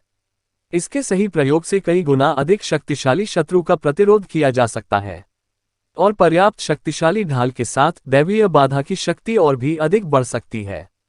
निश्चित रूप से पूरे एलायंस में sun moon divine snail shield से बेहतर कोई ढाल नहीं मिल सकती है। इसके अलावा लॉन्ग हाओचेन की दैवीय बाधा के बारे में व्यक्तिगत समझ एकदम सही थी, लेकिन फिर भी ये दुश्मन के प्रहार की शक्ति को पूरी तरह नष्ट करने में विफल रहा। एक हिंसक प्रभाव बल ने दिव्य घोंघा ढाल को हिला दिया, क्योंकि लॉन्ग हाओचेन ने महसूस किया कि उसके शरीर में आंतरिक आध्यात्मिक ऊर्जा अनियंत्रित हो गई है। लेकिन संयोग से उसके हाथ में जो ढाल थी वह एक तारे के प्रकाश वाले दिव्य जानवर से रूपांतरित हो गई थी। उसकी प्रकृति में बहुत बड़ी बिजली की शक्ति थी। अंधेरे आध्यात्मिक ऊर्जा के प्रति दमन। पवित्र प्रकाश का बपतिस्मा धधकते काले ड्रैगन के क्षरण को फैलने से रोकने में कामयाब रहा। लेकिन अकेले इस परीक्षण संघर्ष से लॉन्ग हाओचेन ने निर्धारित किया कि दुश्मन ताकत में उससे परे था। जब दोनों पक्षों की ताकत में ज्यादा अंतर नहीं था तो होली स्पिरिट स्टोव दुश्मन को प्रभावी ढंग से दबा सकता था, लेकिन जब अंतर इतना बड़ा था तो ये सिर्फ एक आकर्षक प्रभाव बन गया। लॉन्ग हाओचेन को एक झटके से पीछे धकेलने के बाद डेमन गॉड ड्रैगन राइडर एस्मोडियस एक झटके में तेजी से आगे बढ़ा। लॉन्ग हाओचेन के पीछे हटने वाले व्यक्ति के पीछे तेजी से आ रहा था। उसके हाथ का पाइक बह गया, जो सीधे स्टार किंग की पीठ पर लॉन्ग हाओचेन की ओर इशारा कर रहा था। इस प्रहार से एक जबरदस्त काला विद्युत प्रवाह प्रवाहित हुआ। खुद को दूर से देखने पर लॉन्ग हाओ चेन केवल प्रकाश की एक छोटी सी गेंद की तरह लग रहा था, जबकि ड्रैगन राइडर दानव भगवान एक जबरदस्त काले बादल की तरह था, जिससे हाओ चेन महत्वहीन लग रहा था। लेकिन इस बार लॉन्ग हाओ चेन ने एक ऐसा निर्णय लिया जिसकी एस्मोडियस को उम्मीद नहीं थी। नारंगी चमक गायब हो गई। उसने अप्रत्याशित रूप से sun moon divine snail shield को अपनी सबसे बड़ी सुरक्षा के रूप में रखा। इसके बजाय उन्होंने अपने दोनों हाथों में प्रकाश की देवी का अर्या धारण किया। एस्मोस के प्रहार का सामना करते हैं उसके हाथ की भारी तलवार नीचे की ओर झुक गई। मौत की तलाश। एस्मोस ने एक खर्राटे भरी आवाज निकाली और जैसे ही उसके पाइक ने ताकत हासिल की, उसके बैल के सिर से दहाड़ निकली। यहां तक कि अगर उसके रास्ते में एक पहाड़ भी हो तो वह उसे सीधे पार कर जाएगा। अध्याय 599 बहुरंगी दिव्य तलवार भाग 1। दूर से आशा की मंद चमक के अन्य लोग भागने की इच्छा को सहन नहीं कर सके, लेकिन कैयर ने उन्हें रोक दिया। उस पर विश्वास करो, वह ऐसा कर सकता है। डांग। टक्कर की तेज आवाज के साथ एक अकल्पनीय दृश्य उत्पन्न हो गया। एस्मोस की पूरी मार का सामना करते हुए लॉन्ग हाओ चेन ने वास्तव में दिव्य घोंघा शील्ड को छोड़ दिया और खुद को केवल प्रकाश की देवी आर्या के सामने खड़ा पाया। अधिक आश्चर्यजनक बात यह है कि जैसे ही भारी तलवार और पाइक का सामना हुआ, एस्मोस के पाइक को लॉन्ग हाओ चेन ने अप्रत्याशित रूप से दूर धकेल दिया। ये संभवतः हर किसी की कल्पना में घटित होने वाला एक अकल्पनीय दृश्य था। प्रकाश की देवी आर्या द्वारा एस्मोस के पाइक को दूर धकेल दिए जाने के बाद इसने अपना प्रक्षेप पथ बदल लिया और लॉन्ग हाओ चेन के सिर के शीर्ष की ओर बढ़ रहा था। लेकिन ठीक उसी क्षण लॉन्ग हाओ चेन तुरंत चला गया। उन्होंने जो उपयोग किया वह एवेंजर्स नाइट्स गैलेंट रिपोस्टे के जूनियर्स द्वारा उपयोग किए जाने वाले सबसे बुनियादी कौशल में से एक था। तेज रोशनी की एक बूंद में एक नारंगी रंग की तलवार के ब्लेड का प्रक्षेपण हुआ। एस्मोस ने अपनी बाईं मुट्ठी से भी गोली चलाई, जिससे लॉन्ग हाओ चेन को झटका लगा। मेमने के सिर ने उसी समय नाजुक स्वर में जोर से रोना शुरू कर दिया। सभी उम्मीदों के विपरीत एस्मोडियस इन्फेनल ड्रैगन की पीठ से अंदर आ गया, जो अभी भी बैठा हुआ था। यदि कोई और निकट होता तो पाता कि उसके बाएं हाथ पर एक घाव उभर आया है। लॉन्ग हाओ चेन की छलांग, जिसके बाद छुरा घोंप दिया गया, उसे केवल एक शानदार कदम के रूप में वर्णित किया जा सकता है। और इस हमले के बाद वह यहीं नहीं रुका, उसने तुरंत अपनी पीठ पर 4 स्पिरिट पंख छोड़ दिए। ऐसा लग रहा था कि जैसे ही वह स्टारकिन की पीठ से उतरा, उसने अपनी क्षमताओं को छिपाने के लिए पहले ही पूरी तरह से रोक लगा दी थी। एस्मोडियस, क्या तुम मेरे साथ मार्शल आर्ट मैच खेलने की हिम्मत करते हो? एस्मोस को उम्मीद नहीं थी कि उससे कमजोर दिखने वाला ये प्रतिद्वंद्वी वास्तव में उसे चोट पहुंचाने में सक्षम होगा। लॉन्ग हाओ चेन के पिछले हमले का सबसे बड़ा बिंदु छुरा घोंपना था। उसने एस्मोस के लिए सबसे असुविधाजनक बिंदु, जो कि उसका सबसे कमजोर स्थान था, पर बल लगाने का लक्ष्य रखा। ये शक्ति का संघर्ष नहीं था, बल्कि केवल बल उधार लेना था, जिसने एस्मोस के हमले के प्रक्षेप पथ को बदल दिया और उसकी रक्षा में अंतर पैदा कर दिया। इस तरह के साधना अंतर वाले प्रतिद्वंद्वी के खिलाफ इसे हासिल करने के लिए लॉन्ग हाओ चेन की ताकत को पहले से ही अपने चरम पर पहुंचने के लिए कहा जा सकता है। हालांकि एस्मोस से दूर ताकत का अंतर आखिरकार बहुत बड़ा था। पहली तलवार के प्रहार के बाद दूसरा वार तलवार के इरादे को लागू करने में असमर्थ था, अन्यथा उस हमले से निश्चित रूप से एस्मोस को और अधिक चोट पहुंचती। बड़े आदमी को चुनौती देने का साहस करने के लिए आप मरना चाह रहे हैं? एस्मोडियस चिल्लाया, बिजली की तरह लॉन्ग हाओ चेन का पीछा करते हुए उसे लात मारने के लिए अपनी सवारी को बढ़ाया। उसी समय जब वह उड़ रही थी तो एक राजसी दृश्य सामने आया। जिस विशाल इन्फिनो ड्रैगन पर वह कुछ देर पहले सवार था, वह तुरंत घुल गया और तुरंत उसके पूरे शरीर को ढक दिया, जिससे काली लपटें उठने लगीं। उसके शरीर के आसपास की हर चीज और गहरे सार को बाहर निकाल दिया गया। दानव देवता ड्रैगन राइडर एस्मोडियस परेशान था, लेकिन वह निश्चित रूप से दुश्मन को नीचा नहीं देखना चाहता था। तथ्य यह है कि लॉन्ग हाओ चेन उसे चोट पहुंचा सकता था, उसने पहले ही उसकी सतर्कता बढ़ा दी थी। वह स्वाभाविक रूप से यह बताने में सक्षम था कि लॉन्ग हाओ चेन के हाथों में प्रकाश की देवी आर्या कोई सामान्य हथियार नहीं थी। अपने शरीर के साथ महाकाव्य स्तर की भारी तलवार का सामना करना कोई बुद्धिमानी का विकल्प नहीं था। ये रूपांतरित इन्फिनो ड्रैगन कवच हाओयू और लॉन्ग हाओ चेन के सम्मिलन के समान था, सिवाय इसके कि वे पूरी तरह से अलग ग्रेड तक पहुंच गए। इससे भी अधिक भयावह बात यह है कि उसके पाइक के हमले में अनगिनत खोपड़ियां उससे भी बड़े क्षेत्र को कवर करते हुए बाहर निकल रही थीं। जो देखा जा सकता था, उससे ऐसा लग रहा था कि लॉन्ग हाओ चेन निगलने से बस कुछ ही दूर है। धधकती रोशनी भेजते हुए लॉन्ग हाओ चेन उस पीछा से पीछे नहीं हटे। अभी भी प्रकाश की देवी आर्या को अपने दोनों हाथों में पकड़े हुए, उसका परिवेश तुरंत प्रकाश की सुनहरी धारियों से भर गया, जिससे यह एहसास हुआ कि यह केवल एक व्यक्ति नहीं, बल्कि पूरी तरह से एक तलवार थी। भयंकर तलवार का इरादा तुरंत फूट पड़ा, जैसे लॉन्ग हाओचेन की आंखें चमकदार सुनहरी रोशनी से फूट गईं।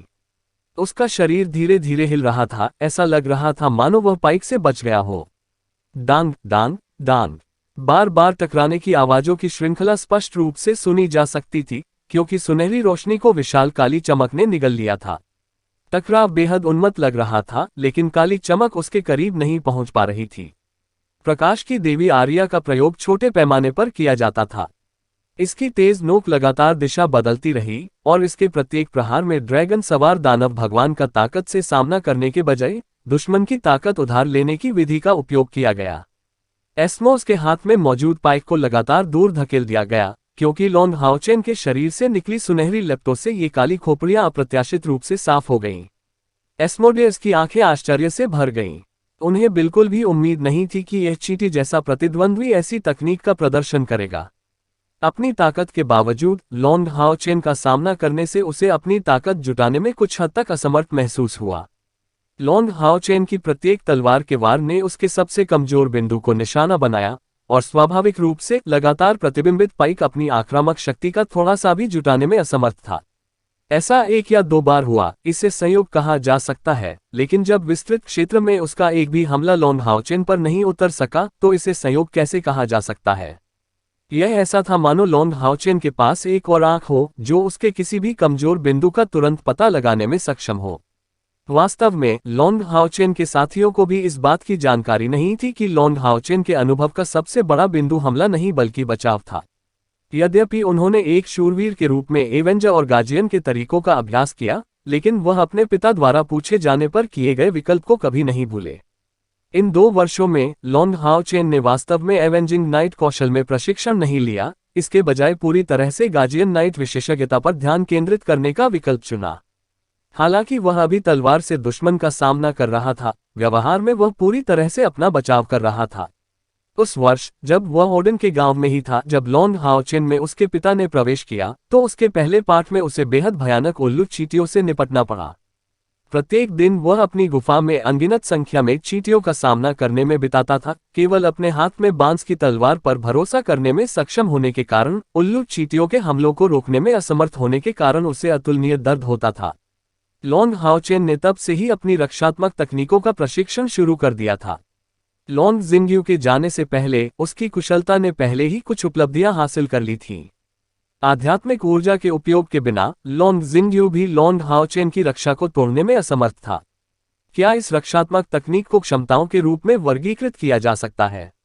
बदला लेने वाले शूरवीर या संरक्षक शूरवीर का लॉन्ग हाओचेन के केंद्र में वही युग गार्जियन नाइट कौशल के रूप में समाप्त होता है। इन कई वर्षों में लगातार अपनी ताकत बढ़ाने, मार्शल आर्ट और अपनी समझ को गहरा करने के साथ साथ टॉवर ऑफ इटर्निटी में लंबे प्रशिक्षण के माध्यम से लॉन्ग हाओचेन ने महान मार्शल उपलब्धियां हासिल की थीं। यहां तक कि अपने वर्तमान साधना स्तर पर भी ड्रैगन राइडर दानव भगवान के खिलाफ जीतना कोई असंभव उपलब्धि नहीं थी। यदि वे केवल मार्शल कौशल में लड़ते तो एस्मोस के लिए जीतना आसान नहीं होता। अपने पिछले पाठ के साथ एस्मोस ने आक्रामक होने की हिम्मत नहीं की। लॉन्ग हाओचेन के हमले ने उसे यह एहसास दिलाया कि यदि उसने कोई अंतर प्रकट किया तो उसकी तलवार और शरीर एक साथ मिलकर तुरंत उसका उपयोग कर लेंगे। बेशक एस्मोस के पास लॉन्ग हाओचेन के मार्शल कौशल को नियंत्रित करने के कई तरीके थे, लेकिन एक दानव देवता के रूप में जो अकेले ताकत से लड़ने में माहिर था, वह लॉन्ग हाओचेन जैसे प्रतिद्वंद्वी का सामना करने के लिए कैसे उत्साहित नहीं हो सकता था। एक पल के लिए वह उसे तेजी से नष्ट करने के लिए, इसे मात्र मार्शल आर्ट प्रतियोगिता बनाने के लिए, अपनी सबसे शक्तिशाली क्षमताओं का उपयोग करने के लिए भी तैयार नहीं था। आकाश में सुनहरे और काले रंग के कारण भयंकर झड़पें हुई, जिनमें से कोई भी प्रतिद्वंद्वी को नुकसान पहुंचाने में सक्षम नहीं था। लॉन्ग हाओचेन ने एस्मोस को वापस पकड़ने के लिए अपने पास मौजूद हर चीज का इस्तेमाल किया, और यह उसकी योजना का सबसे महत्वपूर्ण हिस्सा था। जब तक वह ड्रैगन सवार दानव भगवान को रोक पाता, उसके साथ ही शांति से बाकी योजना पूरी कर लेते। बेशक ऐसा नहीं था कि लॉन्ग हाओचेन पूरी तरह से आउट हो रहा था। उसके पास अन्य ट्रैप कार्ड थे। एस्मोडेस को 32वें दानव देवता का दर्जा दिया गया था, इसलिए यदि वह वास्तव में शक्तिशाली क्षमता का उपयोग करने जा रहा था तो लॉन्ग हाओचेन को स्वाभाविक रूप से प्रतिक्रिया देने के लिए कुछ ताकत बचानी पड़ी। अभी चूंकि वह अपने 4 पंख प्रदर्शित कर रही थी, इसलिए उसका अपनी पहचान छिपाने का कोई इरादा नहीं था। वासागो की भविष्यवाणी के आधार पर दानव देवता सम्राट ओझा पर्वत दर्रे की ओर आ रहा था। यहां तक कि उसने एक्सोर्सिस्ट माउंटेन पास को खतरे से मुक्त करने के लिए दानव देवता सम्राट को अपनी गतिविधियों के बारे में बताने के लिए एस्मोस का मुंह उधार लेने की भी योजना बनाई थी। वह उसकी योजना का हिस्सा था। जब लॉन्ग हाओचेन और ड्रैगन राइडर दानव भगवान गर्मजोशी से लड़ रहे थे, जादुई जानवर सेना भी अपने अंतिम क्षणों में पहुंच रही थी। 500 से अधिक जादुई जानवरों में से केवल 30 ही बचे थे, लेकिन वे सभी कम से कम 7वें चरण तक पहुंच गए। उनके वध के कारण बुल राक्षसों के रैंकों को भयानक क्षति हुई। हालांकि चाहे हमला हो या बचाव, बुल डेमन्स निडर प्रतिद्वंद्वी थे। जैसे हाथियों को कई चींटियों के काटने का सामना करना पड़ता है, वैसे ही उन्होंने घातक हमलों के सामने कोई डर नहीं दिखाया और इन जादुई जानवरों की संख्या में लगातार कमी की। इसमें ठीक है उसी क्षण अचानक परिवर्तन हुआ। इन जादुई जानवरों के पीछे से रक्त लाल भारी तलवार लिए एक व्यक्ति के नेतृत्व में एक समूह अचानक प्रकट हुआ। दहाड़ के साथ वह उन्मत्त होकर भागा। जैसे ही उसके हाथ में भारी तलवार चमकी, अपने विशाल सुनहरे बोल्टों की रिहाई के साथ कई बैल राक्षसों को छेद दिया, एक तेज खंजर की तरह राक्षसों के रैंकों को काट दिया। इतना ही नहीं, बल्कि 2 और बहादुर शख्सियतें किनारे से निकली। बाईं ओर चांदी की रोशनी और दाईं ओर सुनहरी रोशनी चमक रही थी। जहां भी चांदी की चमक चमकती, सब कुछ, चाहे वह बुल दानवों के हथियार हो या उनके शरीर, तुरंत टुकड़े टुकड़े हो गए। इस बीच प्रकाश की एक विशाल चांदी जैसी चमक ने बहरा कर देने वाली आवाजें पैदा की, जो बुल दानवों के रास्ते में आने के लिए तैयार थी। पहले के बाद 4 और विस्फोट हुए। अध्याय 600 बहुरंगी दिव्य तलवार भाग 2। दूसरी तरफ का दृश्य तो और भी रहस्यमय था। वह सुनहरी रोशनी एक विशाल सुनहरी धातु की गेंद से निकलने वाली शक्ति के विस्फोट से आई थी। वह जहां से भी गुजरा, तेज धमाकों की आवाजें सुनाई दी। बुल दानवों को पास आने का जरा भी मौका नहीं दिया गया और तुरंत टुकड़े टुकड़े कर दिए गए। इन तीनों के अलावा पीछे एक जादूगर गर्व से खड़ा था। अपने हाथ में लाठी लहराते हुए उसने एक ही झटके में चारों ओर फैलते हुए 12 विस्फोटक आग के गोले छोड़े, जिसका लक्ष्य बुल डेमन्स के सबसे अधिक आबादी वाले क्षेत्रों को निशाना बनाना था। नीली आग के वे गोले नीले भूत की तरह थे। यहां तक कि इसके रास्ते में आने वाली अशुद्धियों के सबसे छोटे कण भी तुरंत मिटा दिए गए और इसके विस्फोट से तुरंत अपस्फीति हो गई। जादूगर के पीछे से एक और शूरवीर आ रहा था, जिसके बाएं हाथ में एक भारी ढाल और दाहिने हाथ में एक भारी तलवार थी। उसकी उपस्थिति बहुत अचानक थी और उसकी शक्ति का विस्फोट बहुत अत्याचारी था, विशेष रूप से वह जादूगर जिसके हमलों ने एक विशाल दायरे को कवर किया था। सभी विस्फोटक आग के गोलों ने बुल दानवों को 1 दर्जन हताहत कर दिया। विस्फोटों ने उनके बीच लंबे रास्ते तोड़ दिए और बुल डेमन सेना अराजकता में डूब गई। बिना किसी संदेह के उनमें से 5 जो आगे बढ़ रहे थे, वे थे हान यू, वांग युवान्युवान और सिमा जियान किनारे पर, लिन शिन केंद्र में और झांग फ गफैन पीछे। उसी समय जैसे ही उन 5 ने शक्ति का प्रदर्शन किया, अचानक ड्रैगन की जोरदार चीख गूंज उठी। तुरंत एक विशाल काला अजगर राक्षस सेना की ओर उड़ता हुआ उठा। आकाश में 10 मीटर से अधिक तक फैला ये काला ड्रैगन प्रत्येक सांस में 100 से अधिक बुल राक्षसों को नष्ट कर देता है। उसकी पीठ पर एक लड़की थी जो हर मुड़ी हुई लहर में चमक रही थी। ध्यान से देखने पर पता चलेगा कि ये मुड़ी हुई लहरें नीचे काले ड्रैगन के शरीर में प्रवेश करते हुए लहरों में बदल गईं। एक शैतान ड्रैगन। अगर हान यू का हमला अभी भी बुल दानव सेना को अस्त व्यस्त करने के लिए पर्याप्त नहीं था, लेकिन इसने कुछ भ्रम पैदा कर दिया। इस बार उनके बगल में इस शैतान ड्रैगन की उपस्थिति तुरंत उनके कमांड सेंटर में घुस गई। एक पल के लिए बुल दानव सेना को यह भी नहीं पता था कि उन्हें जवाब देना चाहिए या भाग जाना चाहिए। इन परिस्थितियों में डिम ग्लो ऑफ होप के सदस्यों ने कैदियों वाली गाड़ी को निशाना बनाते हुए अपने रैंक में प्रवेश किया। जाहिर है, बुल दानव सेना बुद्धि से रहित नहीं थी। कुछ विशेष रूप से महान बुल दानव शक्तियां गाड़ी की रक्षा कर रही थीं। उनमें से एक तुरंत गुस्से में चिल्लाया और पिंजरे में चढ़कर लोहे की सलाखों को पकड़ लिया। ये देखते हुए कि दुश्मन 2 कैदियों को निशाना बना रहा था और इसके अलावा वे काफी शक्तिशाली इंसान थे, उन्होंने कैदियों को वापस ले जाने से पहले ही उन्हें मारने की तैयारी कर ली थी। घनी भूरी चमक चमक उठी जो बाएं कंधे से होते हुए बुल डेमन्स की कमर के दाहिनी ओर पहुंच गई। एक ही झटके में लाश 2 हिस्सों में कट गई और तुरंत पिंजरे में गिर गई। पिंजरे के ऊपर एक प्यारी सी आकृति दिखाई दी, लंबी स्कर्ट और काली दराती पहने हुए। एक सघन हत्या का इरादा पनप रहा था और फैल रहा था। विशाल दरांती के प्रहार से पिंजरे की रखवाली कर रहे बुलदानव कुछ ही सेकंड में पूरी तरह से मारे गए। ये बुलदानव आमतौर पर बहुत शक्तिशाली थे, लेकिन वे किसी विशेष शक्तिशाली शक्ति के साथ नहीं बने थे। ड्रैगन राइडर दानव भगवान एस्मोस के अलावा सबसे मजबूत बुलदानव अधिकतम छठे या सातवें चरण पर ही थे। क्या ऐसे बुलदानव कयर को कुछ परेशानी भी दे सकते हैं? लॉन्ग हाओचेन की योजना में पहले एस्मोडियस को फुसलाकर बाहर निकालना था और फिर उसके साथी हमला करना चाहते थे। आखिरकार अकेले कयर पर भरोसा करके भले ही पिंजरे के पास पहुंचना कोई समस्या नहीं थी, इस 10,000 लोगों की सेना के बीच में 2 लोगों को दूर तक ले जाना मुश्किल होगा। यांग वेंझाओ और डुआन यी को इतने दिनों तक पकड़े रहने के बाद उनके शरीर की स्थिति की अच्छी तरह से कल्पना की जा सकती थी, वे शायद ही खड़े होने में भी सक्षम होंगे।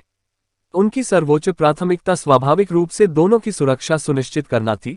कै का मिशन ये सुनिश्चित करना था कि दूसरों के आने से पहले डुआन यी और यांग वेंझाओ को कोई नुकसान न हो। आसपास के बुल दानवों को अभी भी पकड़ने की जरूरत का फायदा उठाते हुए डेड गॉड की स्किट को लहराया गया, टोफू की तरह पिंजरे को काट दिया गया और यांग वेंझाओ और डुआन यी को चोट पहुंचाए बिना इसे टुकड़ों में तोड़ दिया गया। इन दोनों को काफी देर पहले बेहोशी की हालत में पकड़ा गया था। पिंजरे का सहारा खोने के कारण वे गाड़ी में बड़े करीने से गिर गए। कयर आगे बढ़ी और उसने वह दवा रख दी जो लिन शिन ने उसे पहले दी थी। उन्हें ढीली स्थिति में रखने के बाद गोलियां स्वाभाविक रूप से उनमें घुल गईं के शव। डेविल ड्रैगन की उपस्थिति ने बुल डायमंड सेना को बड़े पैमाने पर आश्चर्यचकित कर दिया, क्योंकि जब कयर यांग वेंझाओ और डुआन यी को बचाने के लिए आई थी तो कई बुल डायमंड्स ने कयर के हमले पर ध्यान नहीं दिया था। बिना किसी संदेह के वह डेविल ड्रैगन मैकडुल का परिवर्तन था।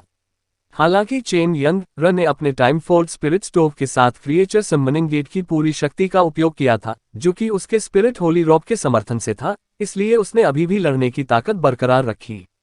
मैकडुल का परिवर्तन अब पहले की तरह केवल दिखावे तक ही सीमित नहीं था। पवित्र आत्मा वस्त्र की आध्यात्मिक ऊर्जा द्वारा समर्थित, न केवल उसे जादू के क्रिस्टल को निगलने की जरूरत नहीं थी, बल्कि वह 9वें चरण के जादुई जानवर की ताकत को एक सीमित सीमा तक भी प्रदर्शित कर सकता था। समय आसमान को भेदते हुए तेजी से कै र के स्थान में शामिल हो गया। उनमें से एक को हाथ में पकड़कर कयर ऊपर उठा और यांग वेंझाओ और डुआन यी को मैकडुल की पीठ पर बिठाया। फिर उद्दंड शैतान ड्रैगन ने अपने पंख फड़फड़ाए, चारों ओर घूमने के बाद एक और सांस छोड़ी, जिससे हान यू के समूह को हटने में मदद मिली। शत्रुओं की श्रेणी हान यू के 5 लोगों के समूह ने अब अपने स्पिरिट विंग्स की बदौलत एक साथ आने का अवसर जब्त कर लिया। बुल डायमंड्स उड़ने की क्षमता वाली कोई जाति नहीं थी।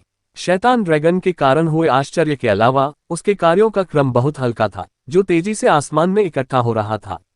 इस गतिविधि ने स्वाभाविक रूप से एस्मोस का ध्यान आकर्षित किया। उन 5 की शक्ति के विस्फोट से लेकर कयर के बचाव कार्य और शैतान ड्रैगन की उड़ान तक केवल 1 मिनट ही बीता। एस्मोडियस मूल रूप से अपने दिल की सामग्री से लड़ रहा था और अपनी आध्यात्मिक ऊर्जा को और अधिक खर्च करने में थोड़ा भी अनिच्छुक महसूस कर रहा था। ऐसा इसलिए था क्योंकि वह लॉन्ग हाओचेन की हत्या करने की जरा भी जल्दी में नहीं था। वह लॉन्ग हाओचेन के खिलाफ मार्शल तकनीक के इस शुद्ध संघर्ष से प्राप्त लाभ से अवगत था। लॉन्ग हाओचेन की तकनीक पूर्णता की स्थिति के करीब थी और इससे उन्हें काफी ज्ञान प्राप्त हुआ। लेकिन डेविल ड्रैगन की आभा की उपस्थिति ने उसे एहसास दिलाया कि कुछ गड़बड़ है। आपके लक्ष्य से बहकाकर मुझे धोखा दिया गया है। एस्मोस ने तुरंत सही परिणाम निर्धारित किया। यह अब लॉन्ग हाओचेन के साथ उलझा नहीं रह सकता था और क्रोध की गर्जना के साथ पाइक ने अचानक हवा को स्थिर कर दिया और तुरंत काली आग की लपटों के साथ भड़क उठा, 5 मीटर से अधिक व्यास वाले आग के बड़े स्तंभों में बदल गया और लॉन्ग पर बमबारी की। हाओचेन पवित्र आत्मा स्टोव के प्रभाव के कारण दूसरे मामले को संभालने में सक्षम होने के लिए उसे पहले लॉन्ग हाओचेन को मारना पड़ा। भयावह काली लपटें चिपचिपाहट का एहसास करा रही थीं। उस पल में लॉन्ग हाओचेन को ऐसा महसूस हुआ मानो वह अंधेरे की दुनिया में प्रवेश कर गया हो, पूरी तरह से प्रकाश से रहित। दम घुटने की अनुभूति दर्द के करीब थी। मृत्यु के देवता समीनागा के दमन के समय की भावना। यह एस्मोस द्वारा काफी समय पहले स्पष्ट रूप से तैयार किया गया एक हमला था, जिसे विशेष रूप से लॉन्ग हाओचेन की तकनीक का मुकाबला करने के लिए तैयार किया गया था। आपकी मार्शल आर्ट शानदार है, लेकिन आध्यात्मिक ऊर्जा के पूर्ण दमन के सामने आप क्या कर सकते हैं? वह अत्यधिक शक्ति का प्रयोग करने की विधि थी। इस हमले को शुरू करने के बाद एस्मोडियस लगभग तुरंत ही जल्दी में चला गया और अपनी सेना की ओर वापस उड़ गया। शैतान ड्रैगन की उपस्थिति ने उसे बहुत आश्चर्यचकित कर दिया। वह दानव देव सम्राट की जाति थी। क्या कोई शैतान ड्रैगन हो सकता है जिसने महामहिम दानव देव सम्राट को धोखा दिया हो? मुझे ये स्पष्ट करना था। लेकिन जबकि उनका मानना था कि लंबे समय से तैयार किए गए उनके प्रहार से लॉन्ग हाओचेन गंभीर रूप से घायल हो गया था और पवित्र आत्मा स्टोव के प्रभाव को बनाए रखने में असमर्थ था, लॉन्ग हाओचेन की स्पष्ट आवाज पीछे से आई। आप कहाँ जाने की योजना बना रहे हैं? आपका प्रतिद्वंद्वी मैं हूँ। पवित्र आत्मा स्टोव की आकर्षित करने की क्षमता गायब नहीं हुई और एस्मोस को हत्या के इरादे की बड़ी लहरें महसूस हुई। लगभग तुरंत ही फिर से मुड़कर वह ये देखकर चौंक गया कि दो विशाल काली लपटें अभी भी बहुत दूर तक जा रही थीं, लेकिन लॉन्ग हाओचेन अभी भी उसी स्थान पर खड़ा था, केवल उसके हाथ में तलवार बदल गई थी। इसकी सील खुलने के साथ प्रकाश की देवी आर्या मूल रूप से महाकाव्य स्तरीय नारंगी रोशनी से चमक रही थी, लेकिन उस सटीक क्षण में यह आश्चर्यजनक रूप से बहुरंगी सुनहरी रोशनी में बदल गई थी। जरूरी नहीं कि दैवीय उपकरण 7 रंगों में चमके, लेकिन 7 रंगों में चमकने वाली कोई चीज निश्चित रूप से एक दैवीय उपकरण है। Sun moon divine snail shield पहले से ही इसका निश्चित प्रमाण था। लॉन्ग हाओचेन अभी भी अपने दोनों हाथों में भारी तलवार लिए हुए था और एस्मोडेस की ओर देख रहा था। अपनी काली लपटों की स्थिति से उन्होंने निर्धारित किया कि इस प्रतिद्वंद्वी के हमले ने उन्हें अंदर से काट दिया था। लॉन्ग हाओचेन को कोई वास्तविक क्षति नहीं हुई थी। वह बहुरंगी सुनहरी रोशनी तुरंत ड्रैगन राइडर दानव भगवान की दृष्टि की रेखा में चली गई। जैसा कि हमने एक राक्षस देवता से कम की उम्मीद नहीं की थी जो लड़ने में कुशल था, इस पल में एस्मोस ने अन्य सभी मामलों को एक तरफ रख दिया और पूरी तरह से लॉन्ग हाओचेन पर ध्यान केंद्रित करना शुरू कर दिया। लॉन्ग हाओचेन के खिलाफ अपने पिछले संघर्ष में एस्मोस ने उसकी अत्यंत भयंकर और गहरी तलवार के इरादे और तकनीक की बहुत प्रशंसा की। अब जब लॉन्ग हाओचेन के हाथ का हथियार अचानक एक दिव्य उपकरण में बदल गया, तो एस्मोस के पास इसे गंभीरता से देखने के अलावा कोई विकल्प नहीं था। तलवार की तकनीक और इरादे को पूर्णता के करीब प्रदर्शित करने में सक्षम एक मानव शूरवीर वास्तव में एस्मोस को धमकी दे सकता है। एस्मोस को पहले लॉन्ग हाओचेन के खिलाफ पूरी ताकत झोंकने का अफसोस नहीं था, क्योंकि इस लड़ाई ने उसे काफी ज्ञान दिया था। उन्हें पूरा यकीन था कि इस लड़ाई के दौरान उनकी मार्शल आर्ट निस्संदेह कामयाब होगी। अच्छी प्रगति नहीं। दानव बिल्कुल मनुष्यों की तरह ही थे, क्योंकि युद्ध जितना करीब होता वे अपनी गुप्त क्षमताओं को उतना ही अधिक बढ़ाते थे। लॉन्ग हाओचेन के हाथ में दिव्य तलवार को देखकर एस्मोस की आंखें चमक उठीं। बहुत अच्छा, आप वास्तव में मेरे प्रतिद्वंद्वी बनने के योग्य हैं। यदि मैं तुम्हें आज मार डालूं तो सम्मान स्वरूप तुम्हें व्यक्तिगत रूप से दफना दूंगा। अपने हाथ में पाइक को झुकाते हुए एस्मोस ने बेरुखी से यह बात कही। केवल मानव सिर ही बोल रहा था।